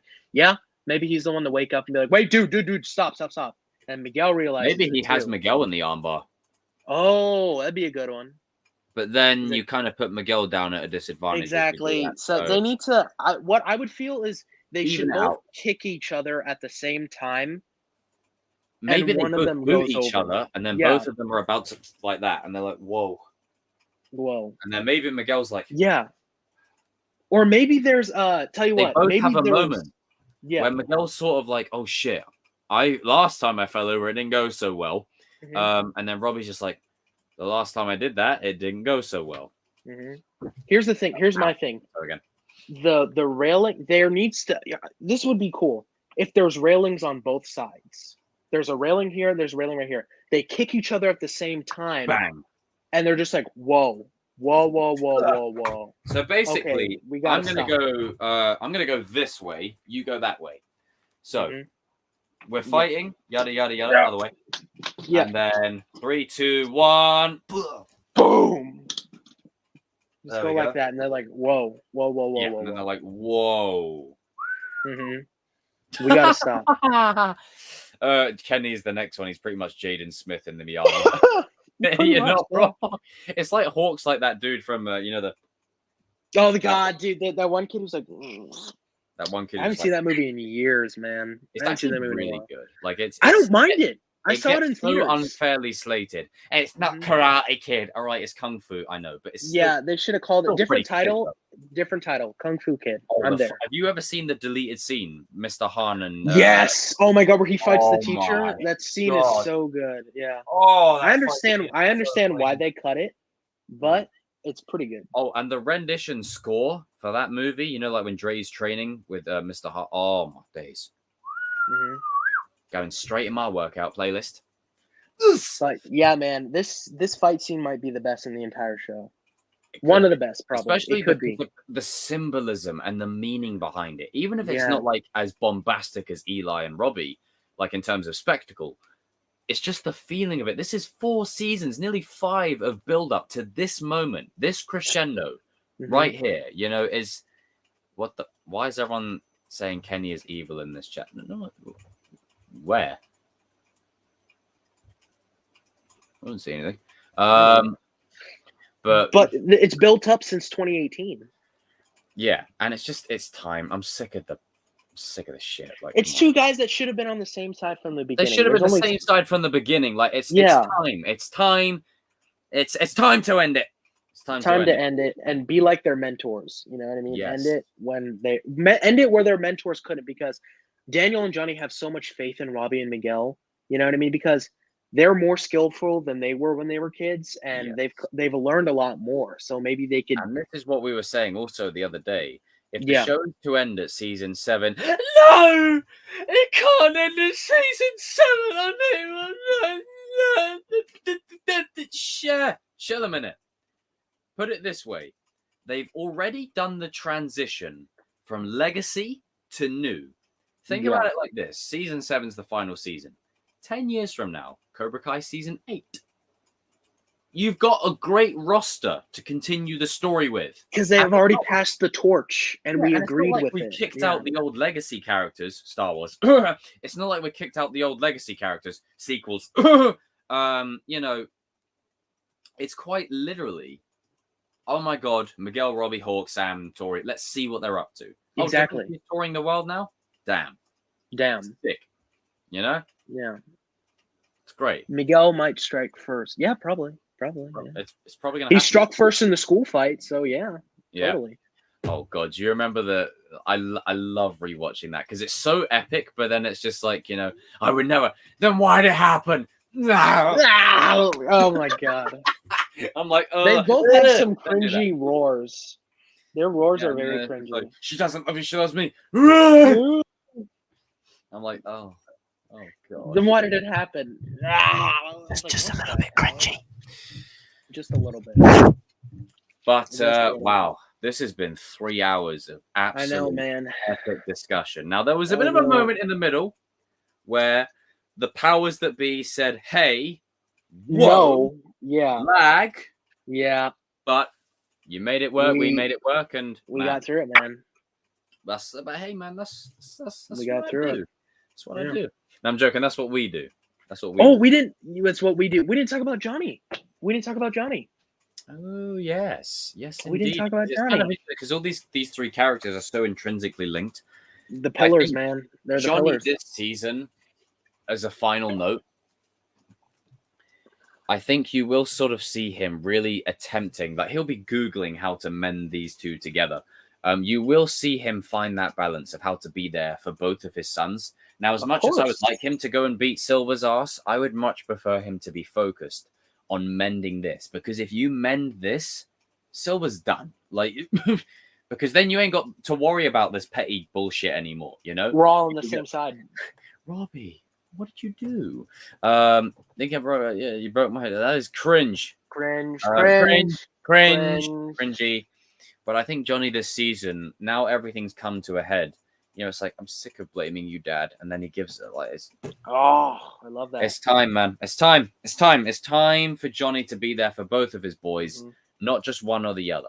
Both of It them. has to And be that's for both. something that he struggled with since the beginning of this show. Since the beginning. Tell you what, I had an idea. So we're both in unanimous agreement. Yeah. Johnny might get hurt at the end because Hayden, or was it? I think it was John Hurwitz said people get hurt in this finale. What's Johnny's if one of them. Johnny gets hurt? And you remember that scene from Karate Kid 2 where it's Miyagi's dad and it's Sato right here and Miyagi right here. And the last thing he does, he combines their hand. I like that. What if, while Johnny's in the hospital, he's obviously not going to die. What if he's in the hospital, he just puts their hands together and then he passes out He just for a falls bit. into sleep. And then immediately, Miguel gets up, walks out. Robbie's like, what are you going Because to do? remember in season 1 with the hand gesture and then Yeah. Miguel pulled him down. They put their hands together and then Miguel is the first one to walk out. Robbie catches him. He's like, where are you going? What are you going to do? And he's like, what do you think? And then Robbie's like, not without me. And they go there together, both in hand, open the door. And they both say it in the most edgy way possible. It's just like Miguel's like, what do you think? Like season 2, dark Miguel. And then season 4, Robbie, like dark Robbie's like, you're not going alone. You're not going alone. And they both walk in there in hand. And they're just like, oh my God. They're obviously not going to win. We got to throw down. You put our dad in the hospital. All right, come on. No, we're kicking her out. They're obviously not going to win, but it's going to be a like. It's going to win. No, we didn't say that. No. And then Daniel walks in, sees these two on the floor. No. We basically just mapped out that. And it doesn't have to go this way verbatim, but if it plays out like this, I wouldn't be against it. Like, just saying, like, if Chosen and Johnny are down for the count and it's only Daniel left and he sees this. No. Because he's kept a moral center the entire show. Yeah, the whole thing. Yeah. Like, Johnny's been really kind of, the aggressor. Shoots from the hip. Yeah. But seeing Johnny hurt, I think will affect everyone. Not only us fans, but everyone in the show, because he's our central protagonist. Like him and Daniel are both our protagonists, but Johnny is our protagonist. Is the main focus. Yeah. This is his story. This is his redemption story. Seeing him get hurt, I think would put everyone in unanimous agreement. We gotta get that. This is when we got our shit has together. A connection with every single character. So if every you single put him one in a situation like that, yeah, man, it'll bring everyone together. Yeah, especially these two. Especially because the whole show is built around his redemption. How poetic would it be that the one person that was kind of like wedging the divide is the one that brings everyone together? That'd be awesome. That'd be so good. Oh my God, that'd be so. And here's another thing. In another timeline. No, not another timeline. If Miyagi was still alive, him and Johnny would have got on like that. Oh yeah, they would have been like that. They would have been tight. They would have been buddies. Yeah, they might not win, but they have to hand at least one hit. Yeah, I would say so. They would have been absolute buddies. Mm-hmm. Oh, whoops. Not that way. Oh my God. You were waiting to do that all stream. The fuck was that for? So Stop it's funny. playing that. So it's kind of funny. Oh my God. Jesus.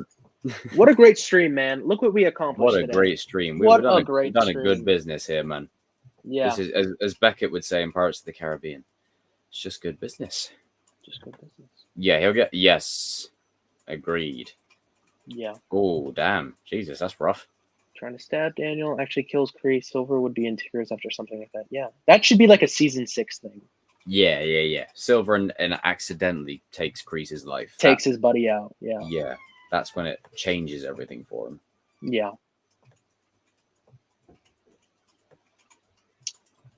But yeah, man. Season 5, we're excited. Hopefully we get a trailer soon. I'm thinking maybe like 2 promo weeks. Images next week, maybe trailer the week after. Thank you, Cobra Kai World. Now, thank you, Cobra Kai World. Everyone in the chat, please raise a toast to the #1 student in my dojo, Alex, the man with the plan.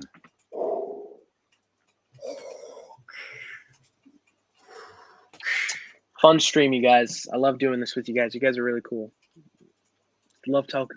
Everyone raise a toast to Alex in the chat. Go to sleep with someone new and break his heart. Cheers, guys. Alex is taking over the stream now. Alex, the All Valley champion. You never know, man. You never know. I'm going to go sleep around with someone new and break his heart. Wait, what? Yes, but thank you for joining me for this stream, Alex. It's been a great 3 hours. Great I 3 literally hours. did a stream with Ty earlier on watching TMNT. That's a new movie on Netflix. It's a strange TMNT thing. And then I was on here straight after. So, man, looking forward to You're getting some working. rest and relaxation. For sure, Day dude. off today, so I'm just going to be doing. I'm going to be doing absolutely nothing for the Alex whole day. Mcgill and Johnny bonding. Oh, that'd be good. But everyone in the chat, make yourself known. Army Men Life, Lisa, Christian, Melissa, Mystic, Amy, Army Men Life again, She Love, Lisa again. Hopefully I haven't missed anybody. Mystic, coming for the number one student in this dojo. Oh shit. Oh shit. Lupo. Who else have we got? Tristan, BR, Lucifer, Morningstar, Cobra Kai World Area, and TSL Juicy, Martial Arts and More, Charlie Cummings. Oh man, dude, 46 people are watching still right now. That's crazy, dude. I can't believe we kept that momentum. Oh my god, guys. God. Kings of Pop Culture, this time tomorrow, minus 3 hours. We're going to be talking a shitload of everything. Marvel, Star Wars, especially Warner Brothers with, the whole ordeal that they're in right now. So make sure you tune in for that. Make sure you tune in for that. You know what? As a matter of fact, I'm gonna put it in the chat. Alex, read out a comment on one of the things there while I do this. Let's see. They still have not played You're the Best Around. No, they have not. No, they got to save that for season 6, probably. They should have put it in season 4 when Dimitri's like fighting people. That would have been cool. Yeah, I would have really loved to have played it there. Yeah. You're the best around. What do you think of Cobra Kai will do when they grow up? The characters. I think Miguel will go to college. Sam will do her own thing. Robbie will definitely have his own dojo. He'll take over a dojo for sure. That's like his future.